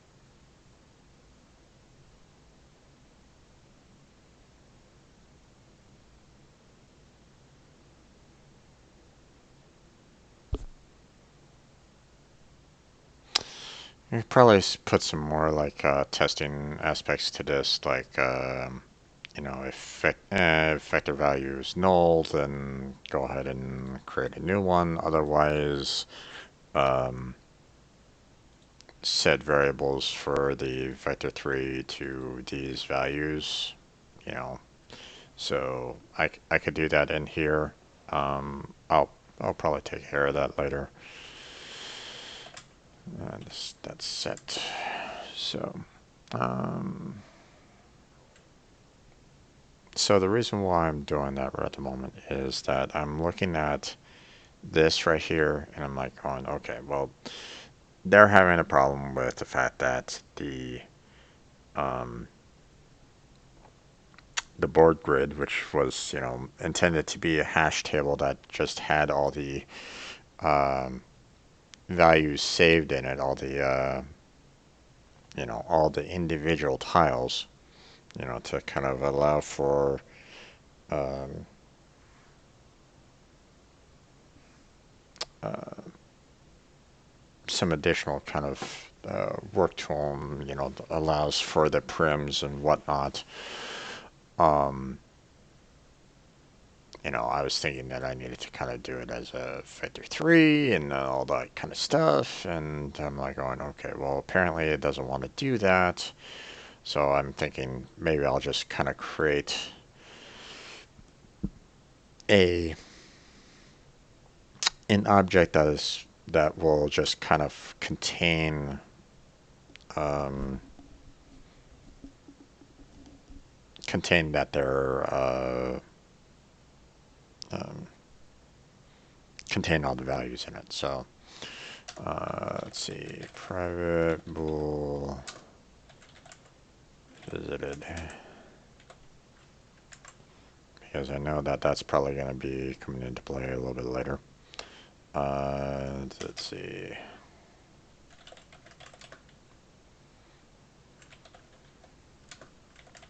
Get visited.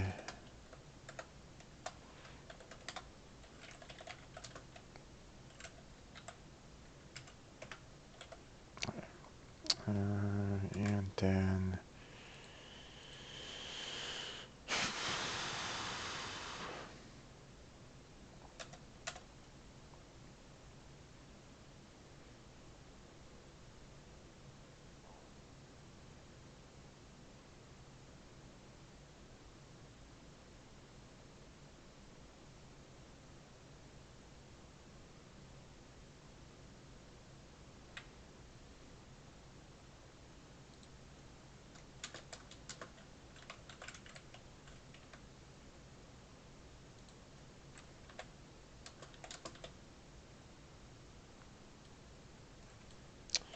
just gonna put these as just like, default numbers for now.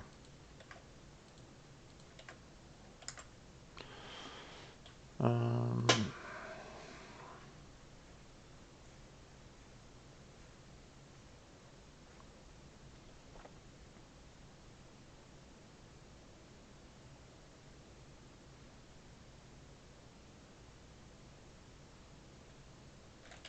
private void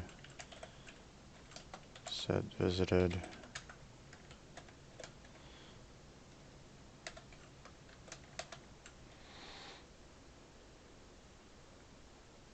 Uh, visited is equal to true. There we go.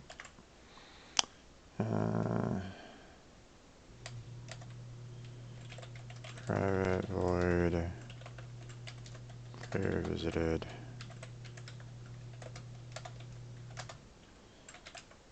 visited is equal to false.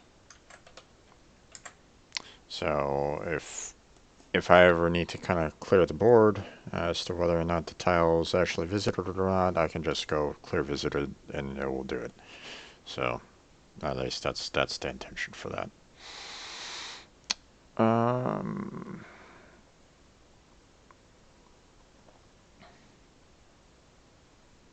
at least, that's something that's in my mind as something that, could potentially be useful.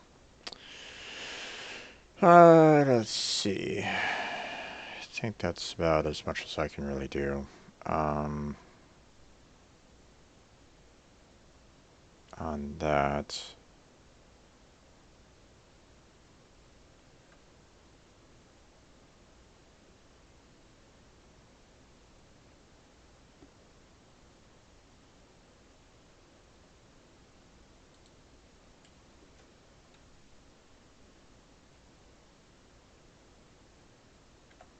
And let's see, board grid.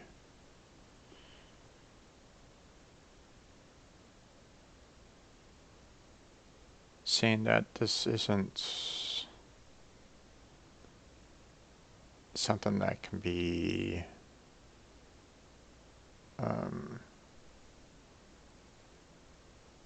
I can't put a type for the hex table, which is interesting. I would have feared that you'd have some kind of type to it.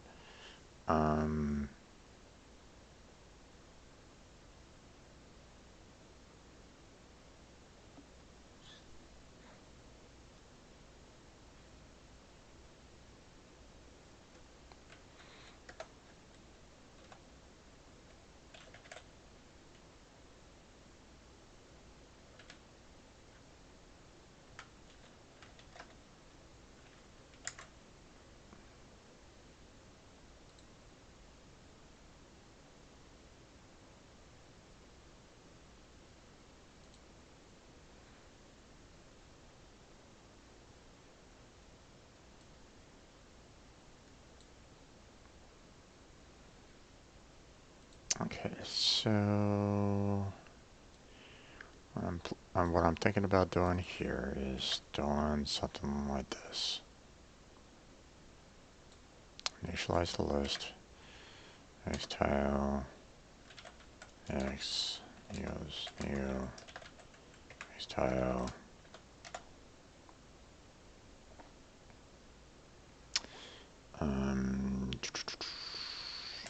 X.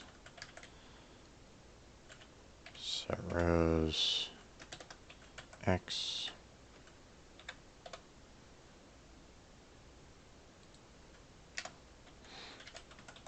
X. Set column. Y.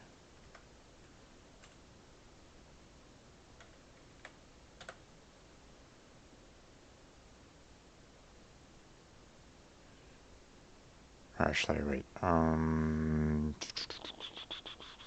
It's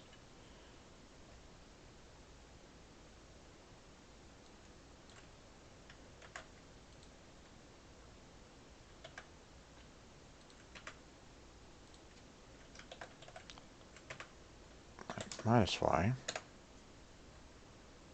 And then we add X into the bird grid.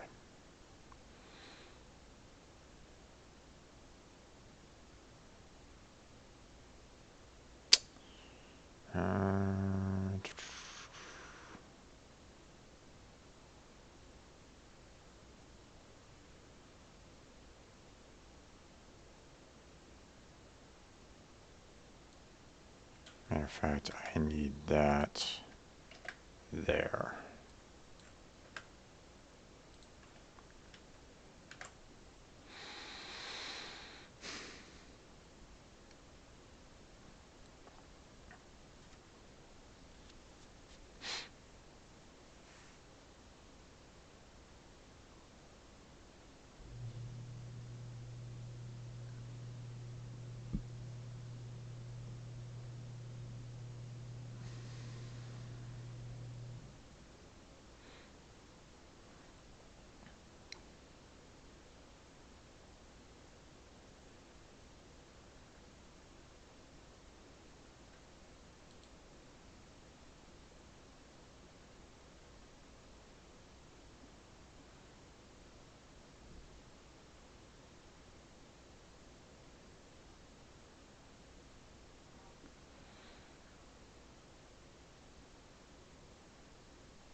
Let's go ahead and do the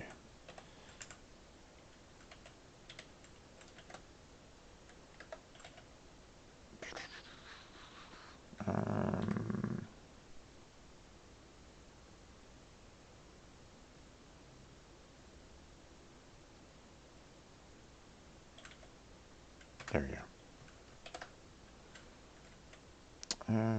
Let's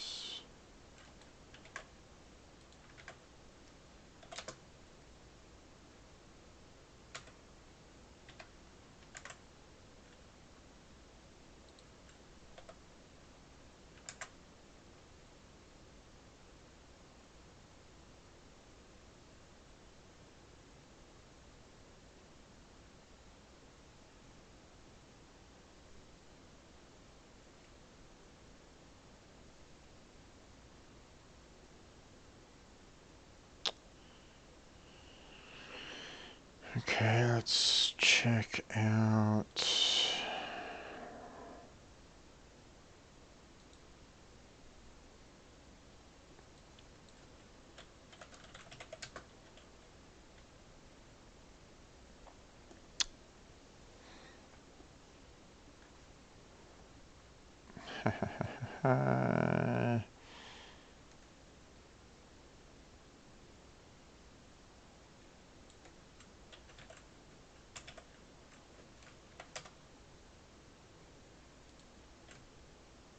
Let's see what you have here.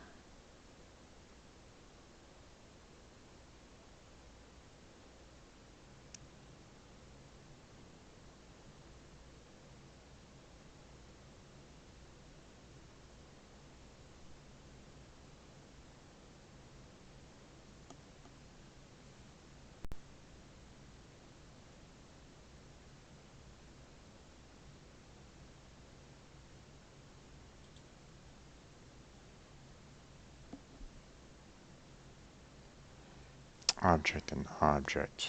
Okay. Oof.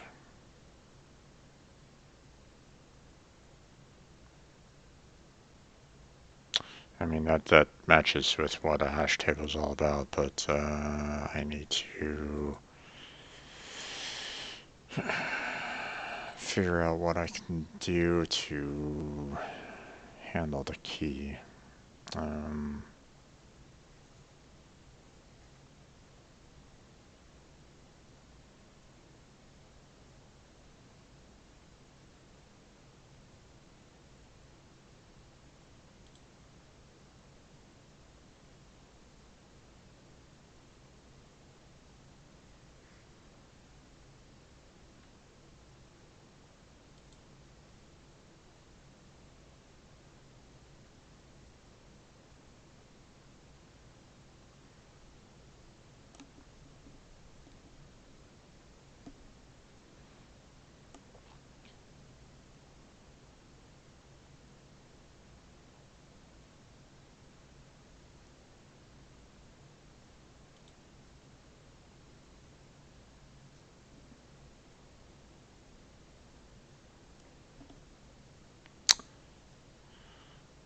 okay.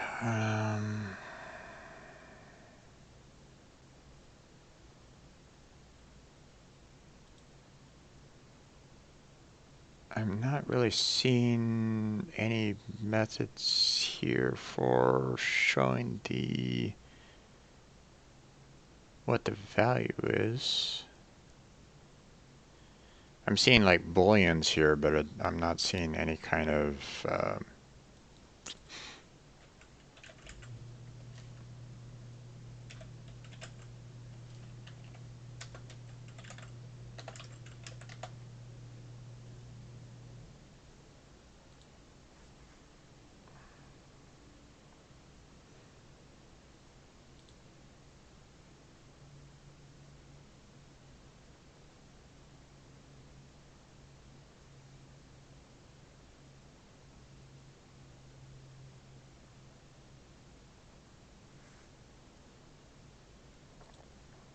and this just kind of shows just general.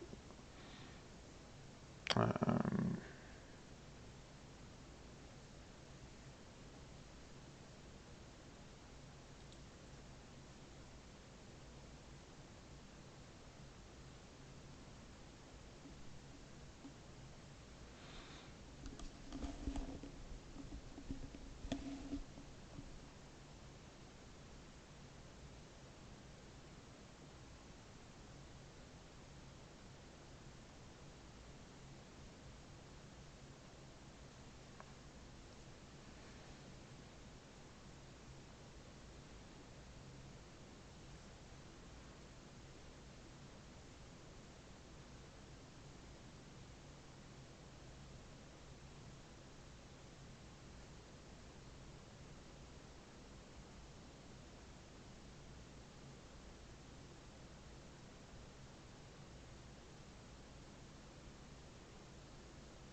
Okay.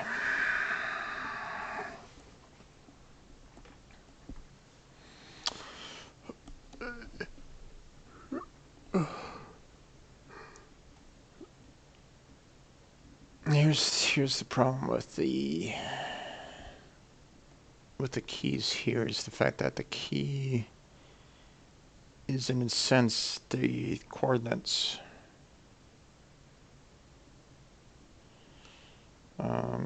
That's what's kind of keeping it kind of unique on it. I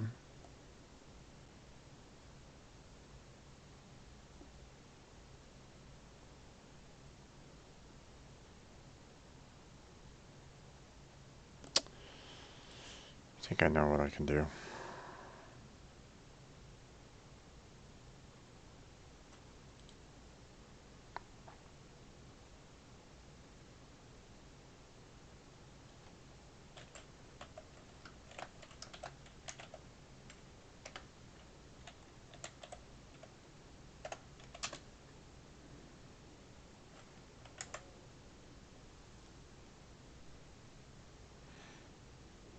That way, I always have a single digit number, and it's always referencing the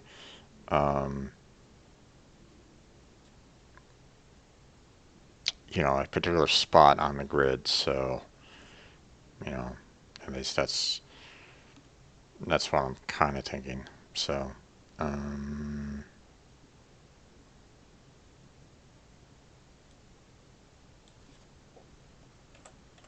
so x plus 8 minus y.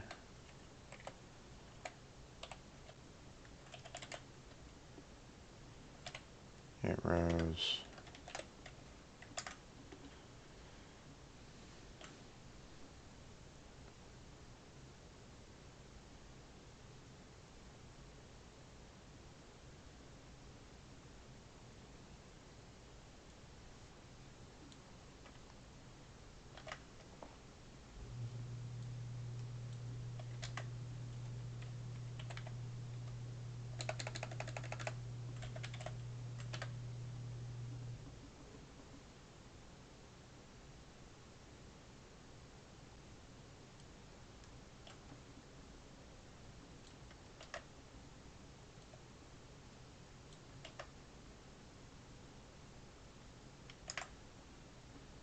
Okay.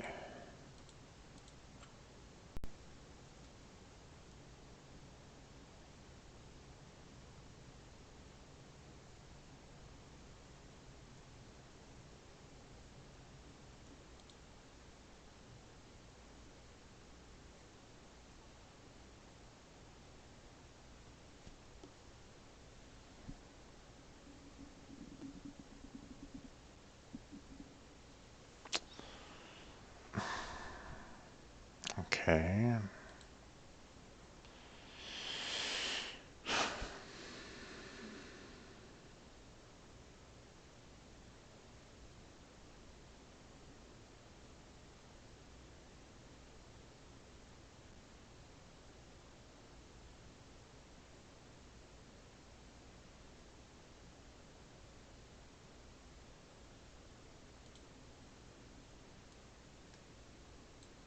Let's go value.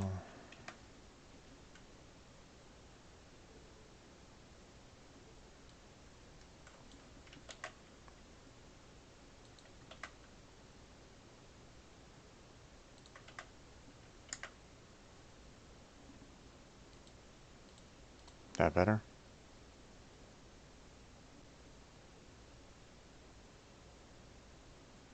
Of course not.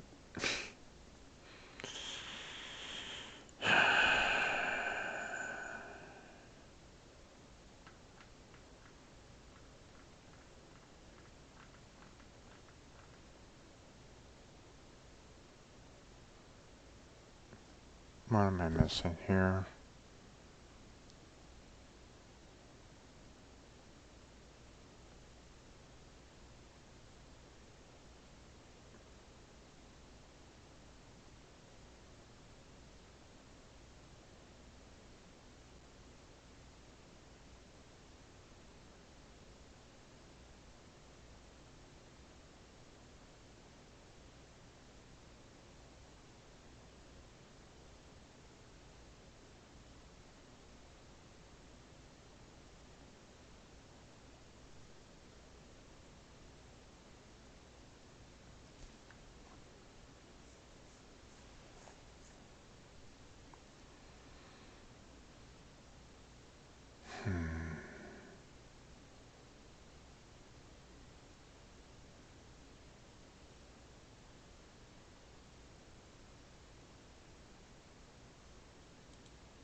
is add just no longer needed because they're adding in values directly into it without doing the add? Am I missing something here?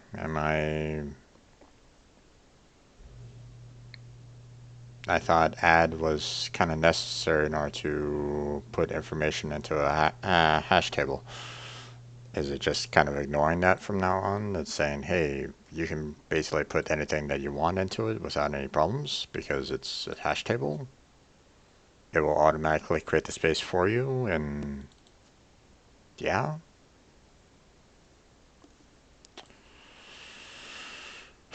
Okay, well,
you know, it's get row, not get rows.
I mean, I shouldn't really necessarily need this, but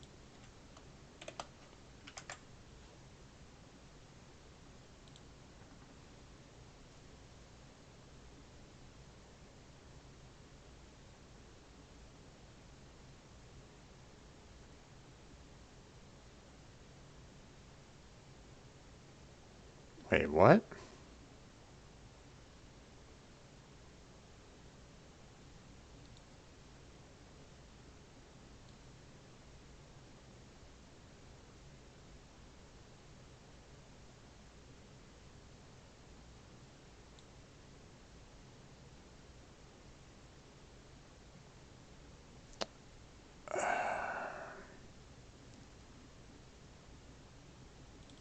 Okay.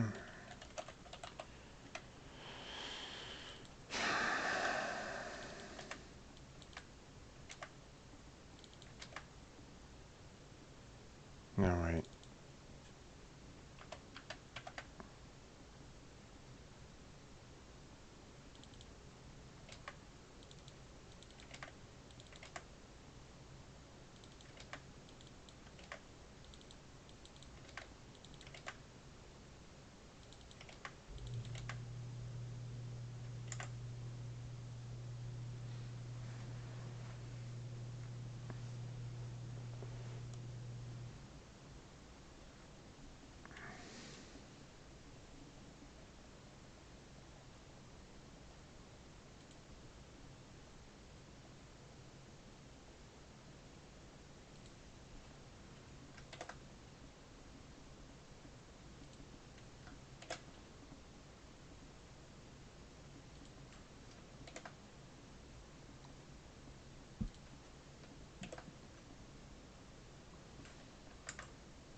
There.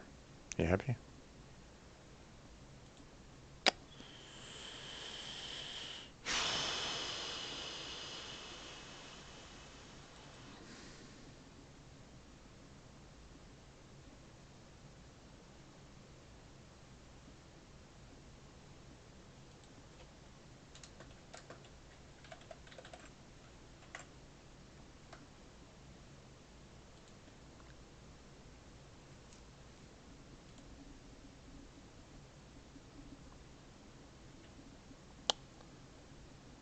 290. Clear.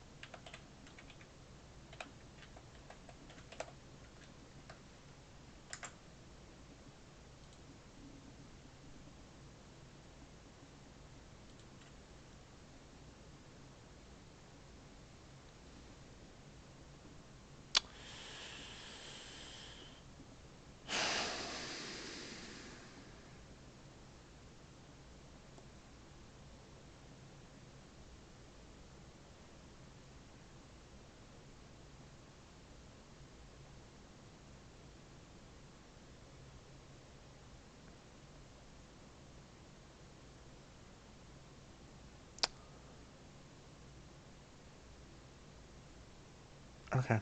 Well, I, uh, I don't, I don't know. uh, I thought you kind of needed to have private and protected for the set and get functions kind of aspect, so that outside use doesn't mess them up. You have to actually have the class for them, but maybe I'm just not thinking it through correctly. I don't know.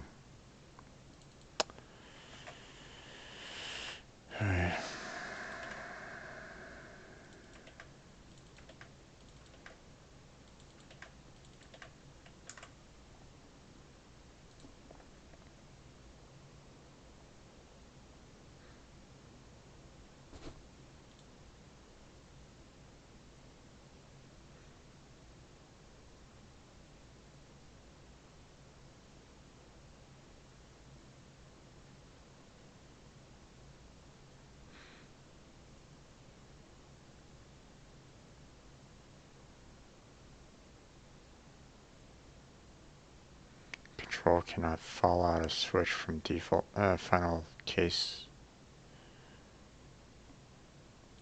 Is it saying that I need a break in there?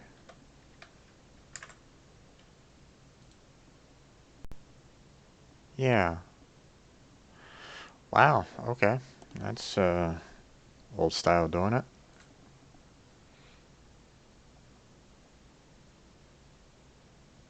It's the last case. It shouldn't need a break, but whatever. Okay.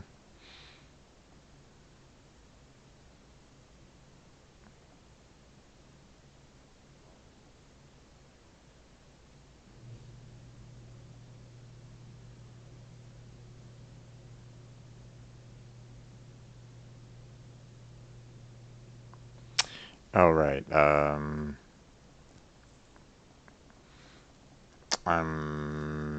This is supposed to be um,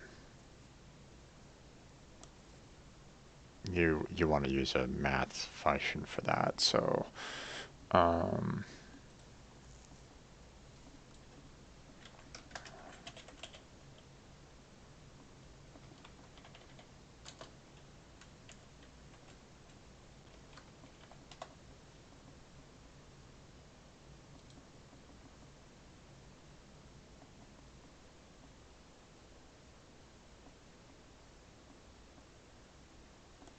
okay. So I want math f dot pow, which is that and that. Done.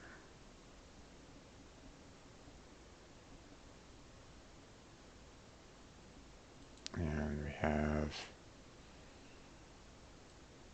this.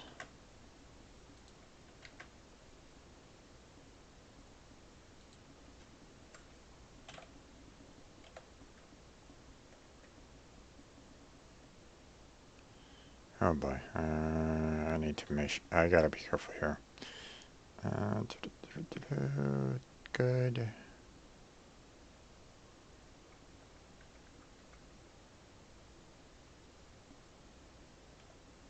Okay.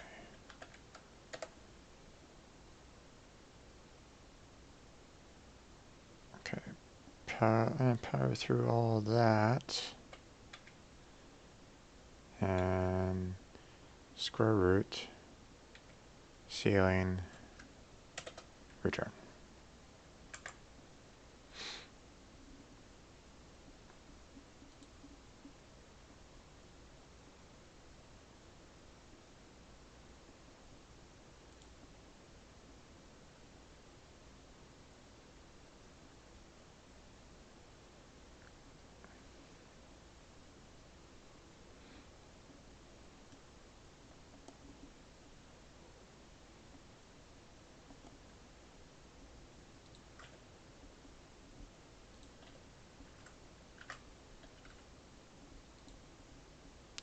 Okay.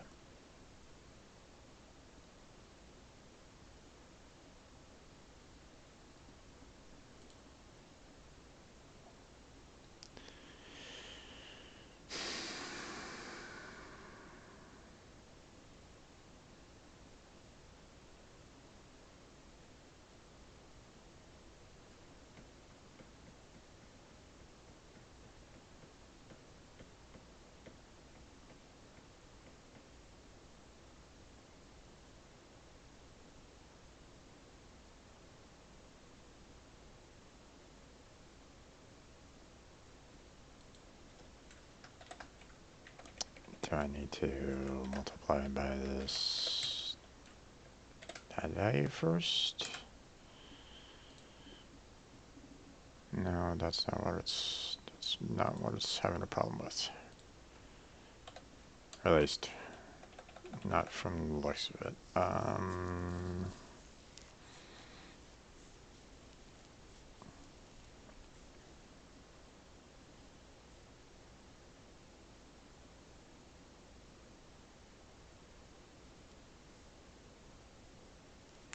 Oh, it's probably looking at the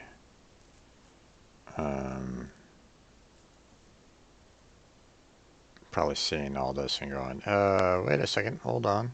Um, you know, ceiling is a float. You're trying to turn it into an int. So, but I really do want that int. So, there you go.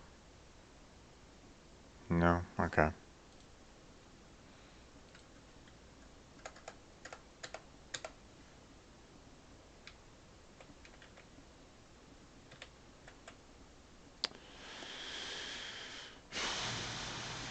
Okay, let's see.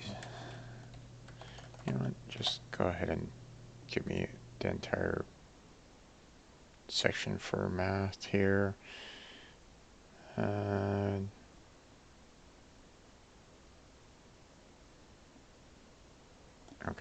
and what I need to do is to seal to int. That's what I need there. So, you good? Yeah? Okay.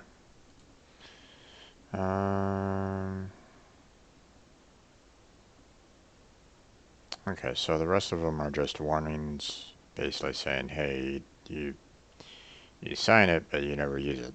So, 274.6. Yeah, that's fine. I don't really care about that. So yeah. All right, so I've gotten it to a point where I can kind of I added the game object in there initially, kind of aspects, uh, so um, so that I can kind of see some kind of aspect to it, but let's see if I can. No.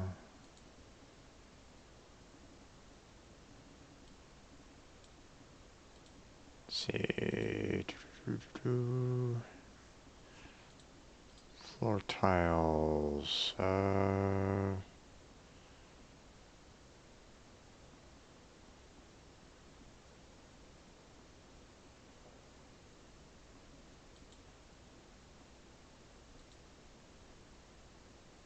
Hmm. I want to add the yeah. I want to add the value to them, but okay. So if I was to just push play for the hell of it, um, it's not really going to show me anything, right? It's not really going to show me a grid or anything along those lines. No, it doesn't. Okay, that's fine. Um, yeah, if it was going to show me, the tiles themselves, then I'd have some, or if it showed me the grid, the borders and whatnot, then I would have some. Uh, it would be kind of difficult for me to kind of stick around with this whole grid tile map aspect. Um,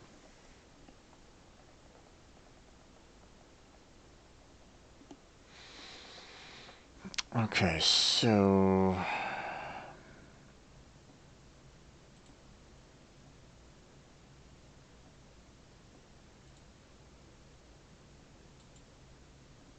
I don't need you either. Go away. At least for now. Okay, so technically all my code is working-ish. Okay, I don't know whether or not it's gonna get me anywhere, or if I'm just kind of causing myself some problems in the long run here. But so that's it so far. Haven't really gone that much further. Um, so let's go back to here, and now that I've kind of cleared out, um, my errors on it. Uh, I can, um,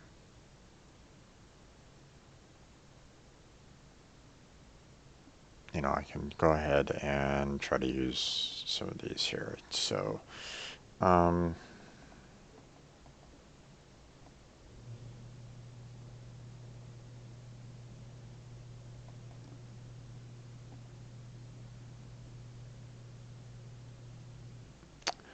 I don't know if I can really use this because I don't know how they kind of constructed their grid.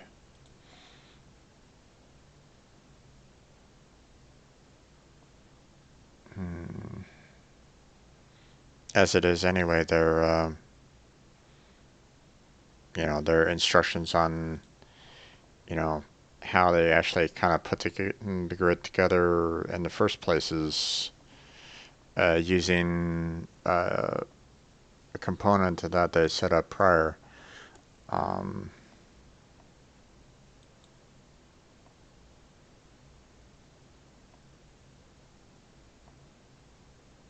I mean, I guess if anyone wants to kind of maybe look through this and tell me, hey, you need to kind of do it this way or you can do it that way, feel free to let me know. Put a comment down, put a chat message down.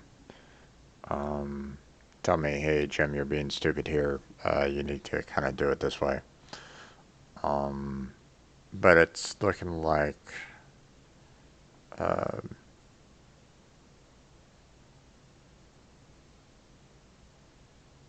this is their own kind of tools. Yeah.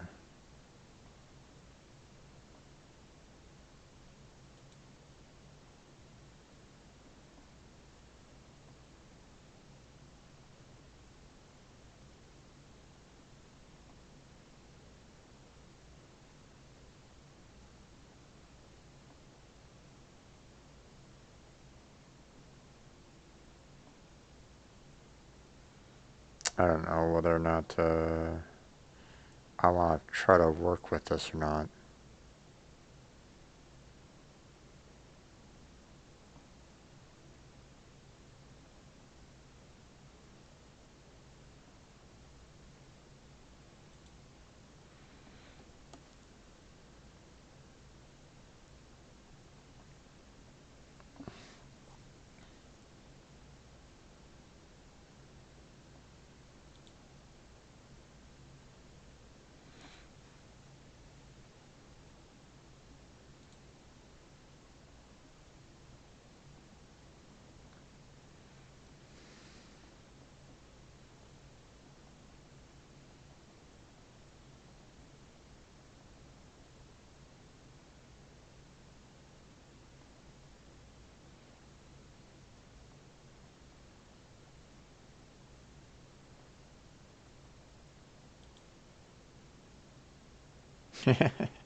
Yeah.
Hmm. Don't know whether or not I want to really go through all of this right at this moment in time. I'm not building a 3D environment here. I'm just gonna stick with the 2D, something that I'm kind of familiar with.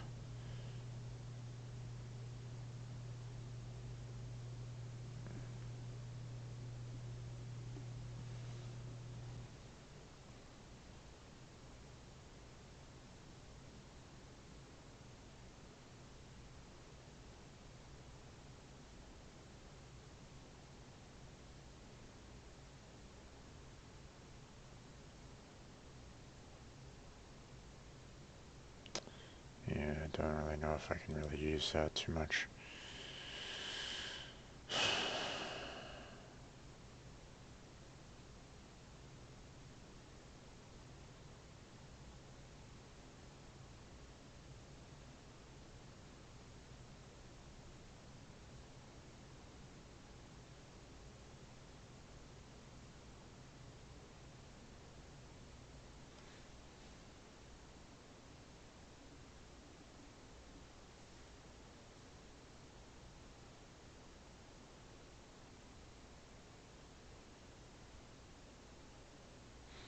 Okay.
As you can kind of see, the community has been around for a while, kind of aspect. So um, it's you can find a lot of resources, but um, what you want to do is you want to make sure that you can kind of get what you need that's current.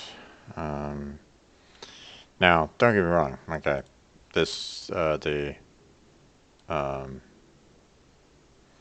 the information being shown here, for example, with with the map storage, hands down, nice work. You know, I appreciate this, um, but I need to figure out how to actually kind of translate um, the the code grid, the hex tile into a um, into an instance kind of aspect. The same as what was going on with the roguelike 2D. God damn it! Why? This is why it's always kind of frustrating for me. Um. Oh, hey, we got a raid going on. Oh, thanks. I appreciate it. Force of Darkness. Well, thank you for that. I don't know if this is something that you guys wanted to kind of raid, but this is my Unity programming. So if this is kind of boring, you might want to back out now. um, Sorry, a little self-deprecation there. Um, let's see. How's it going there, Tim Rushwick? Thanks for the red, man. Appreciate it. Um, any of you have any kind of understanding of Unity? uh,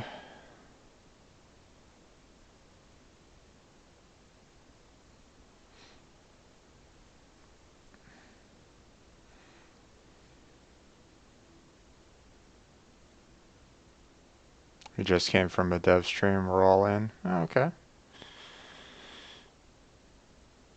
20 go to 10. We know the life. Okay. Well, I try to say that I'm a programmer, but I'm as basic as they come right at the moment. Okay, so uh, just to kind of catch you up right now. So I'm trying to actually come up with my own little Unity um, app game to just kind of put that on the market right at the moment. Right now, I'm trying to tackle getting a triangle hex grid to a size of 15 in Unity and being able to actually generate the necessary, um, trying to translate uh, the grab the tiles and use it in the prim algorithm properly. But um, a lot of the examples out there are either old or proprietary, and I'm still trying to wrap my head around it. Um, so that's where I'm kind of failing right at this point. See, I'm trying to get the board manager that I've kind of used to get that I used from the 2D roguelike tutorial that Unity has. and trying to actually build it in such a fashion that will actually incorporate an actual hex grid. But trying to wrap my head around it and get it to actually work properly is what I'm kind of struggling with right at this point. And I've kind of done about 2 streams on it. I mean, you guys can check my channel out, or check my YouTube channel. I've posted um, all my previous Unity videos there, so you guys can kind of see what all the problems that I've had with it in the past. Um, but yeah, I'm used the roguelike setup initially, and I've already kind of figured out the center of the triangle, or at least the closest point of the center. See if you can. Here's the mathematics to actually generate the precise center, or at least attempt to oh, attempt to find the exact center. So let's see.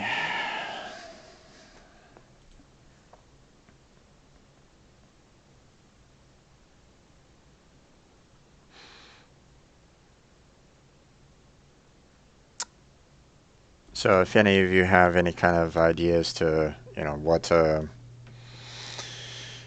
how I can hold on to the necessary hex tiles and translate it to something that I can use onto Unity,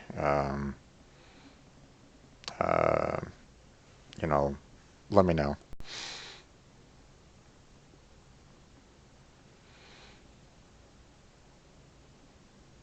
Yeah, yeah. I'm healthy. Yeah, I've with the whole game development. You know, my experience comes from college and maybe 2 years worth of programming experience. So um, I'm still kind of noobish to it all. So I figure I put all the information that I can, all my development, all the going through the tutorials on YouTube, so anyone can follow along. I don't edit the videos down, so it's 4 hours worth of video. So bear that in mind. Um, but you can kind of see as I kind of go through the full development, try to wrap my head around as I try to explain what I do and do not know. So um, it's kind of meant for a tutorial for me and a tutorial for anyone else that kind of watches. And if anyone has any kind of advice, tips, websites to kind of go to, then please feel free to pop them into the comments or chat or whatnot, and you know, uh, I appreciate it. So, uh, got 2 years of web development experience. Yeah. No, I had about like 3 months at a game company, which was um, really basic. They just had me do like pathing on um, oh gosh, what was that one tool? Oh, I don't know. I forget it. um, but it closed its stores after that. They didn't have any other contracts after that. And then I had one other job that lasted a year, and I learned Cold Fusion. Oh boy, what a language that was. So, um, So I figured I'd go ahead and learn how to develop Unity. I went through a couple tutorials, as you can see on my YouTube channel. Um, the the tutorials on Unity wasn't exactly great. So, hey, I'm Healthy WC. Thank you for the follow. I appreciate it. Um, I normally do these coding streams on Sundays. So, uh, every Sunday I try to tackle these. Um, it's a slow process, I know, but I don't necessarily want to get kind of burned out with it all either. Um, Especially trying to tackle this by myself. So, all right. Uh, but let's see. How I need to kind of focus again, figure out what I'm missing here. Okay, so now just to kind of reiterate what I've kind of talked about in the past here, um, what I don't want to have happen is creating an array such such as it is, just full of nulls, just for the hex grid. Okay. When I'm looking at a grid that is, 15 by 15, that is a lot of wasted array space. And I don't want to have to deal with any kind of um, the going through any kind of while loops or for loops with, no, checking for nulls for each and every single space. Not going to happen. Not going to do that. My big old notation on that would have been through the roof. Not gonna go through that. So just trying to stick with the 2D right at the moment. So um,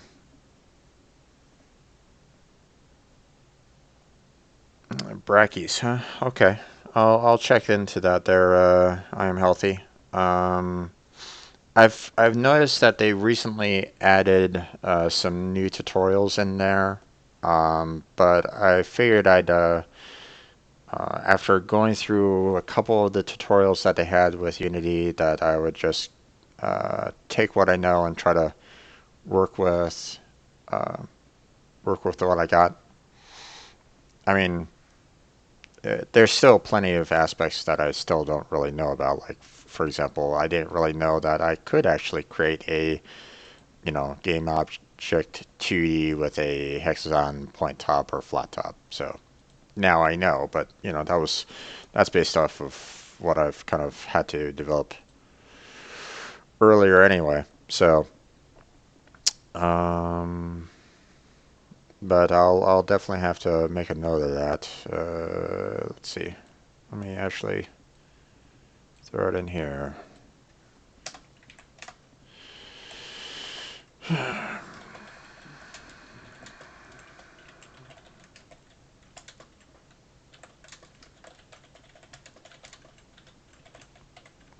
little mental note. Okay. I'll have to look into that a little bit more. Okay, so now this is how they were doing it through um, the 2D roguelike, instantiating um, each vector and coding it as a game object, and then sending the parent to the board, to the board holder or whatnot. So um, obviously things have kind of changed since the 2D roguelike. So um, there were a lot of people were like, on, why are you using Quintrion? I believe that's how you pronounce it. I could be completely wrong on that, so pardon pardon me on that. Um, but they were like going, don't use that anymore. So, like I said, this is just kind of, I was using this as an example for from the 2D roguelike. Um, Now, I'm doing it in such a way where um, the I figured I'd use hash tables for trying to contain the information um, within them.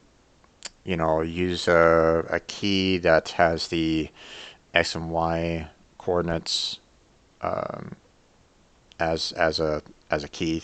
So basically, you know, just as kind of an example. Um,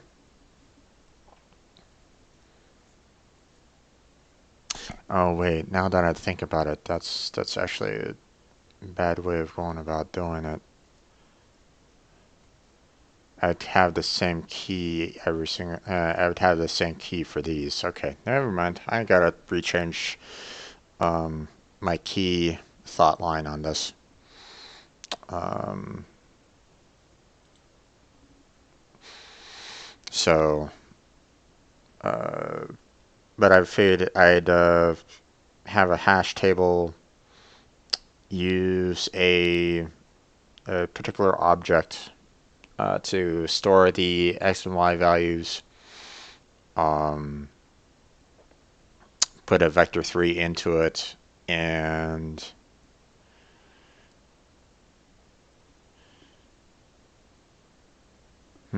a lot of this feels like premature optimization to me. Well, it's well, the problem that I'm having is that I can't even create a board right at this point in time. So that's why uh, I'm kind of struggling on it.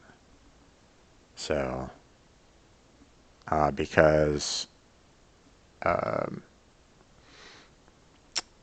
the intention is to generate the board, generate the walls that are on said board, generate the locations where the enemy and the player is going to spawn in at, and then fill in the middle area with all the other additional information, and then use prims to kind of clear out any of the additional uh, resources, as I kind of mentioned it in the past. So, that's why I'm kind of getting to that point of how much can I tackle on this. So, um,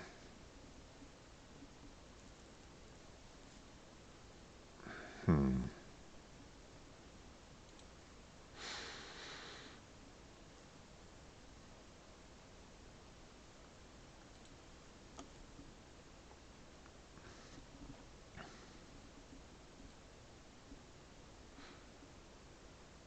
See, once again, I'm looking at the 2D roguelike here. Um, I have, you have the floor tiles and other wall tiles. Um, I plan on putting particular spots down for the player and the enemies. And then what I want to do is I'm going to try to put um, additional tiles down in the center.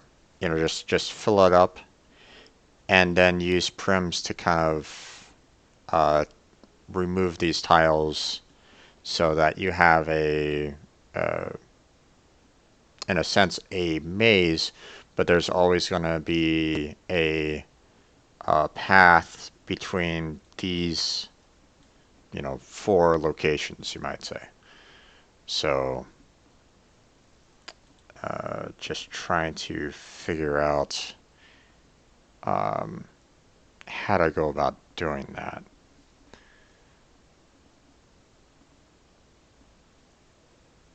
code-wise anyway.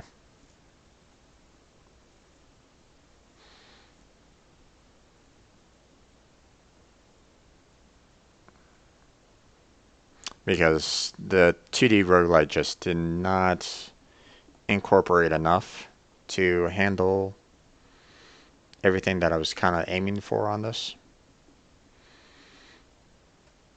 Uh, you know, it didn't fill up the entire thing, and it didn't use prims. So obviously, you know, it did randomization to fill in the walls on the 2D roguelike, and that was it. So there was only so much that I can kind of use off of that. Um, so that's why I'm kind of looking at this part right here and going, okay, there's a lot of junk here. I know this is more pseudocode than anything else, but it's just to kind of give an idea as to what I'm trying to go for here.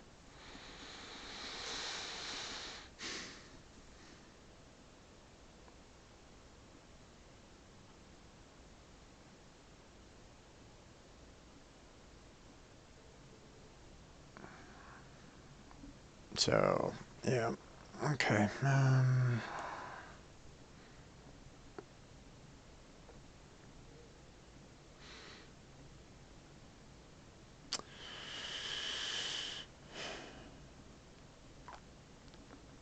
Okay, obviously this is not gonna work. Not the way I intended it to. I have to have a different key. Uh,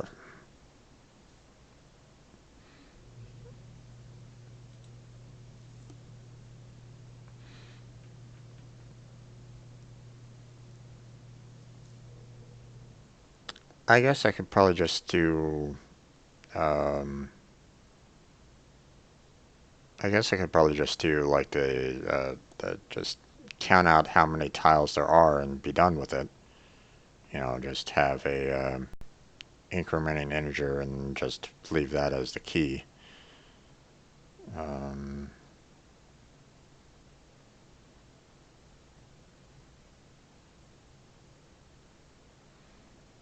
hmm.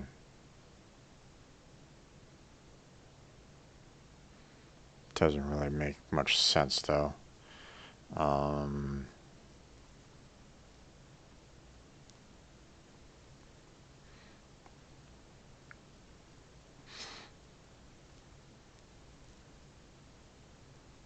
you know, the data values themselves is basically what's going to be kind of contained within them. You know, um,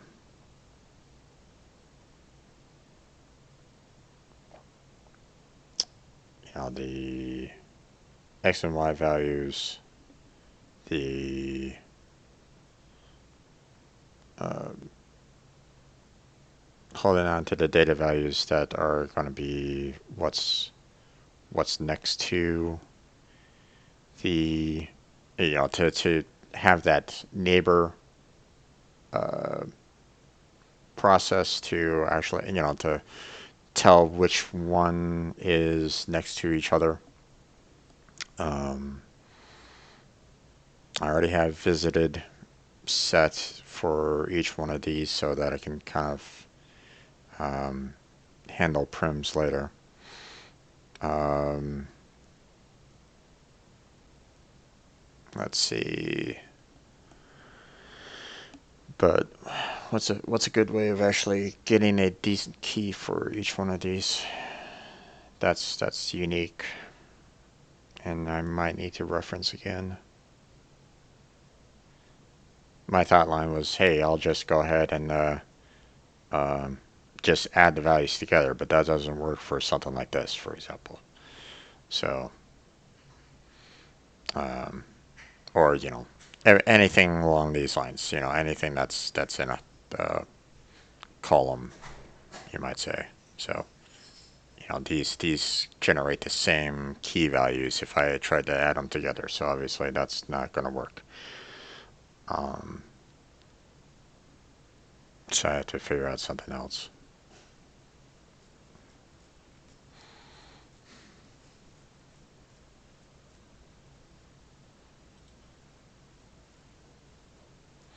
And see.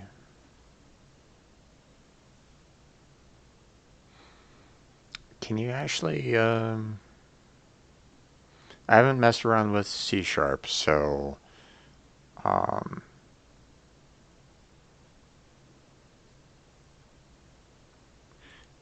so can you actually create an object as a key?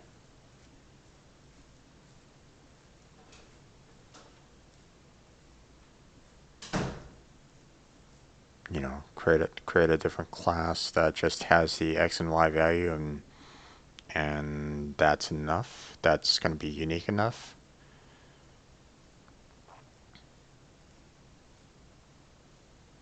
I mean, I'm going to assume that the data contained within an object is going to be unique in and of itself. So, but I don't know whether or not C Sharp can actually do um, storage of uh, have an object for the key. Let me look that up real quick, actually. Um,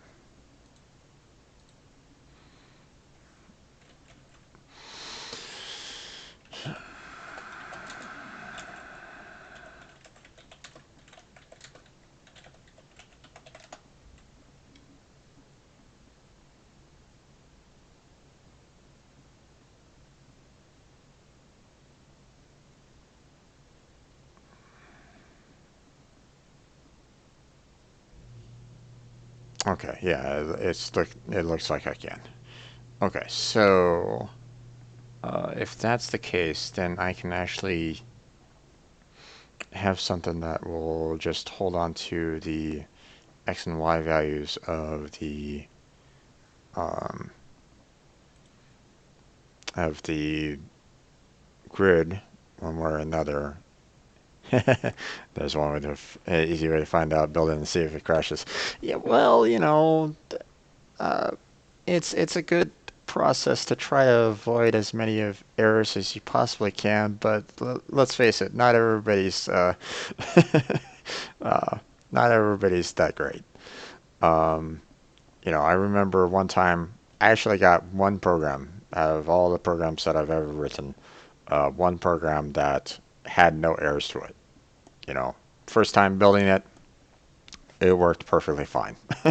I was kind of amazed at it. I was thinking I probably missed some kind of semicolon or comma somewhere, but no, it worked perfectly fine. I'm like on, and it worked as intended. I'm like, wait, what? But that was like once. So, but it kind of gave me a sense of pride. It's like, hey, yeah, you know, I was able to kind of do what I needed to kind of do. So, okay, what's going on here? My Twitch app is not having fun times right at the moment. Okay, let's see. Okay, so if that's the case, then maybe I want to do kind of separate these into its own separate uh, object, and then use that as the key.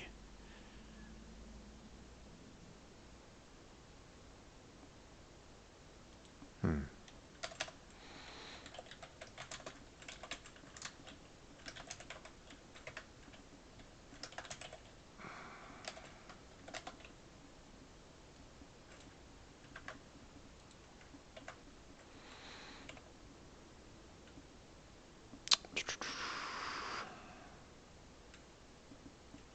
Let's see.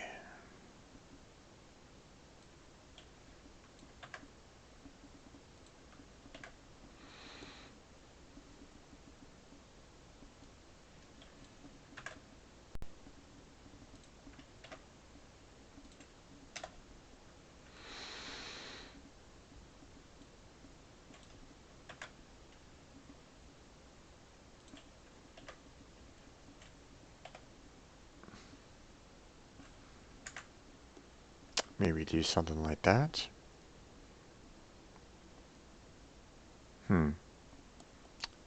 I wonder if that will. Wonder if I'm gonna need Hextile to actually have a copy of it. Seems kind of off. Yeah, probably not. Probably not a good way to kind of go about doing that. So, um,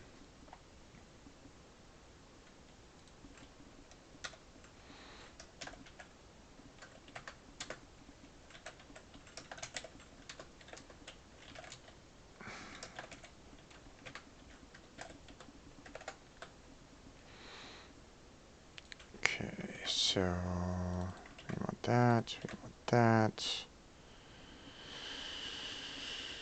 Then we do that. And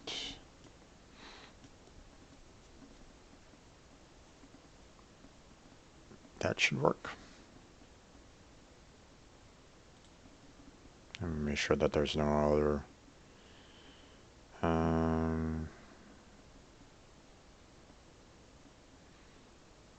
okay, check out all the errors, which, you know, most likely definitely contained.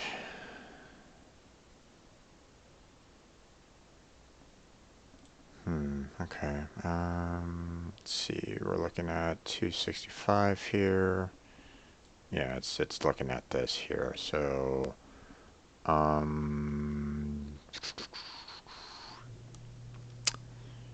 okay, so I'm looking at that, which I want to do.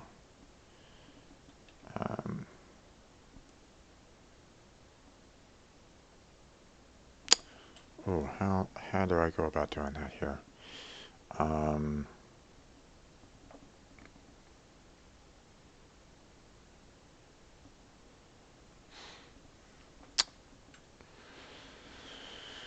how do I reference the key out of this on here?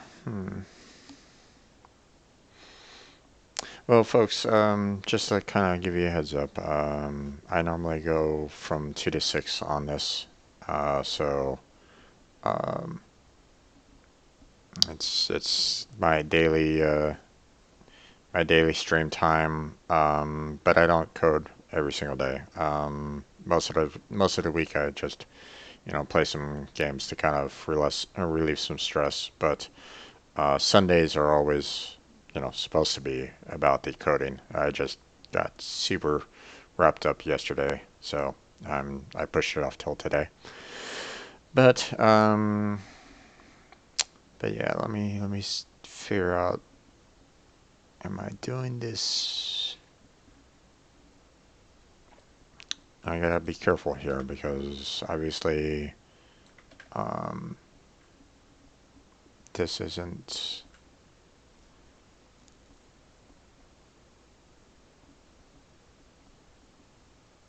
Actually, hold on.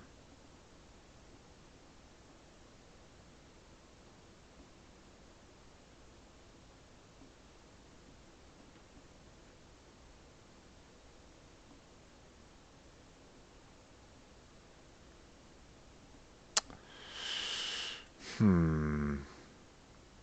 I don't really. Oh, wait. Now I'm kind of confusing myself a little bit here because it's like, okay, the what I'm checking here, or at least the intention of checking here, okay, is whether or not I can actually put a outer wall on the triangle. So I look at this, the outer edge here is supposed to be, impassable wall. Okay, that's the intention of this. But um, I don't really I don't really need the board grid for this, I think.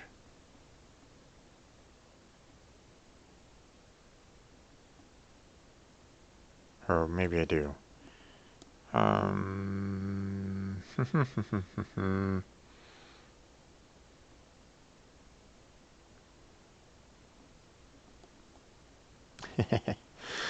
oh boy, I'm definitely kind of pushing the limits here on this.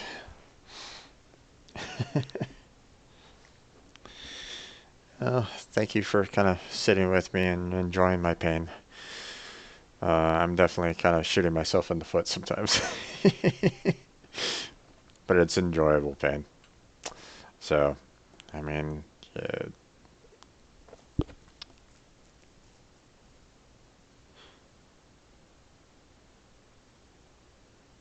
still kind of brings a smile to my face trying to tackle all this. So, but just trying to keep my mind kind of wrapped around it. That's what uh, I sometimes get lost on. So I apologize for that. Okay.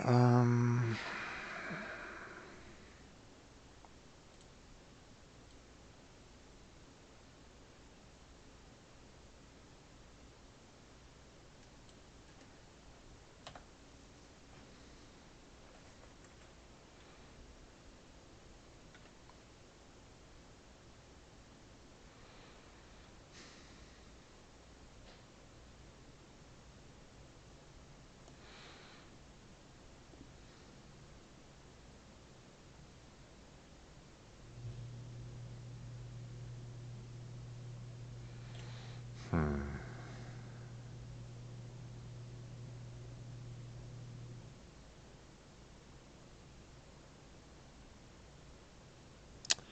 Let's see. What am I looking at here?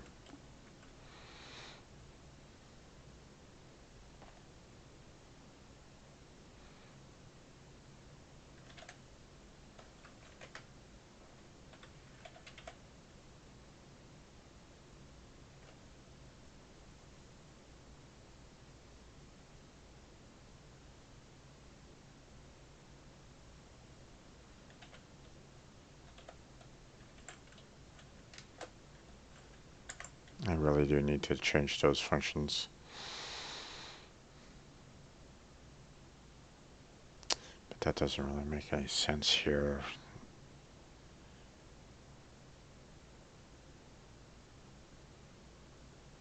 Let's see. I need the board grid to verify that there is still kind of information there. Huh. Maybe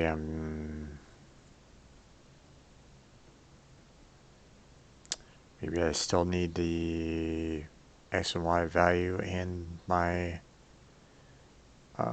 in the x value itself, so that I can still do the whole set row and set column. That seems a little inefficient. I mean, I have an object for the x and y. Why can't I use it? But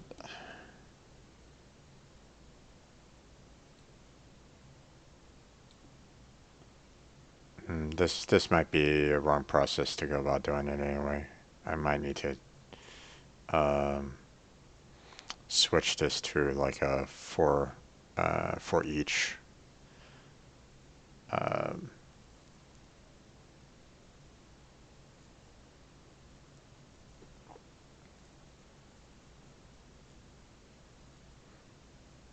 yeah, I might need to kind of change this into a for each style loop so that I can actually go through each and every single element in the um, board grid so that I can check the elements contained within it. Um, Check to see if it, if the position for it is similar to the x and y value, and then uh, if it's an outer wall, then I can just go ahead and do what I need to do here.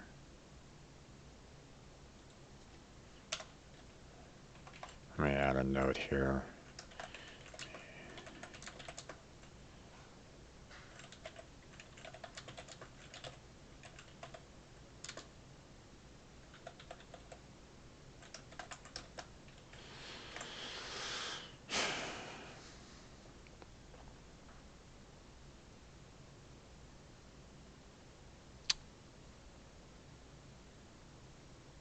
Let's see.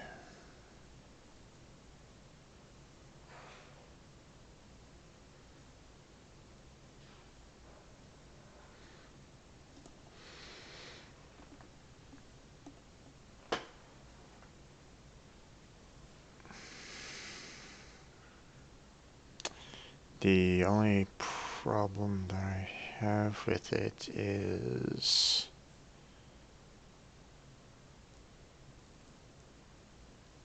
um, I was able to figure out this and this, but this side was the one problem that was kind of giving me problems from like about two streams back. Um, that's the reason why I have this length x plus one.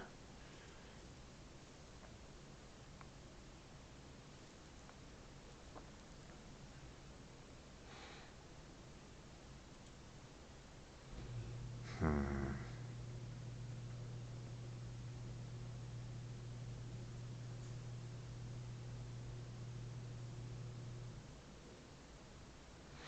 I don't know.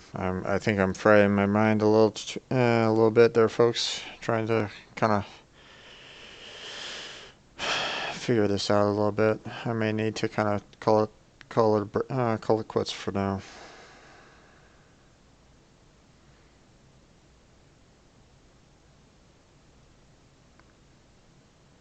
Hmm.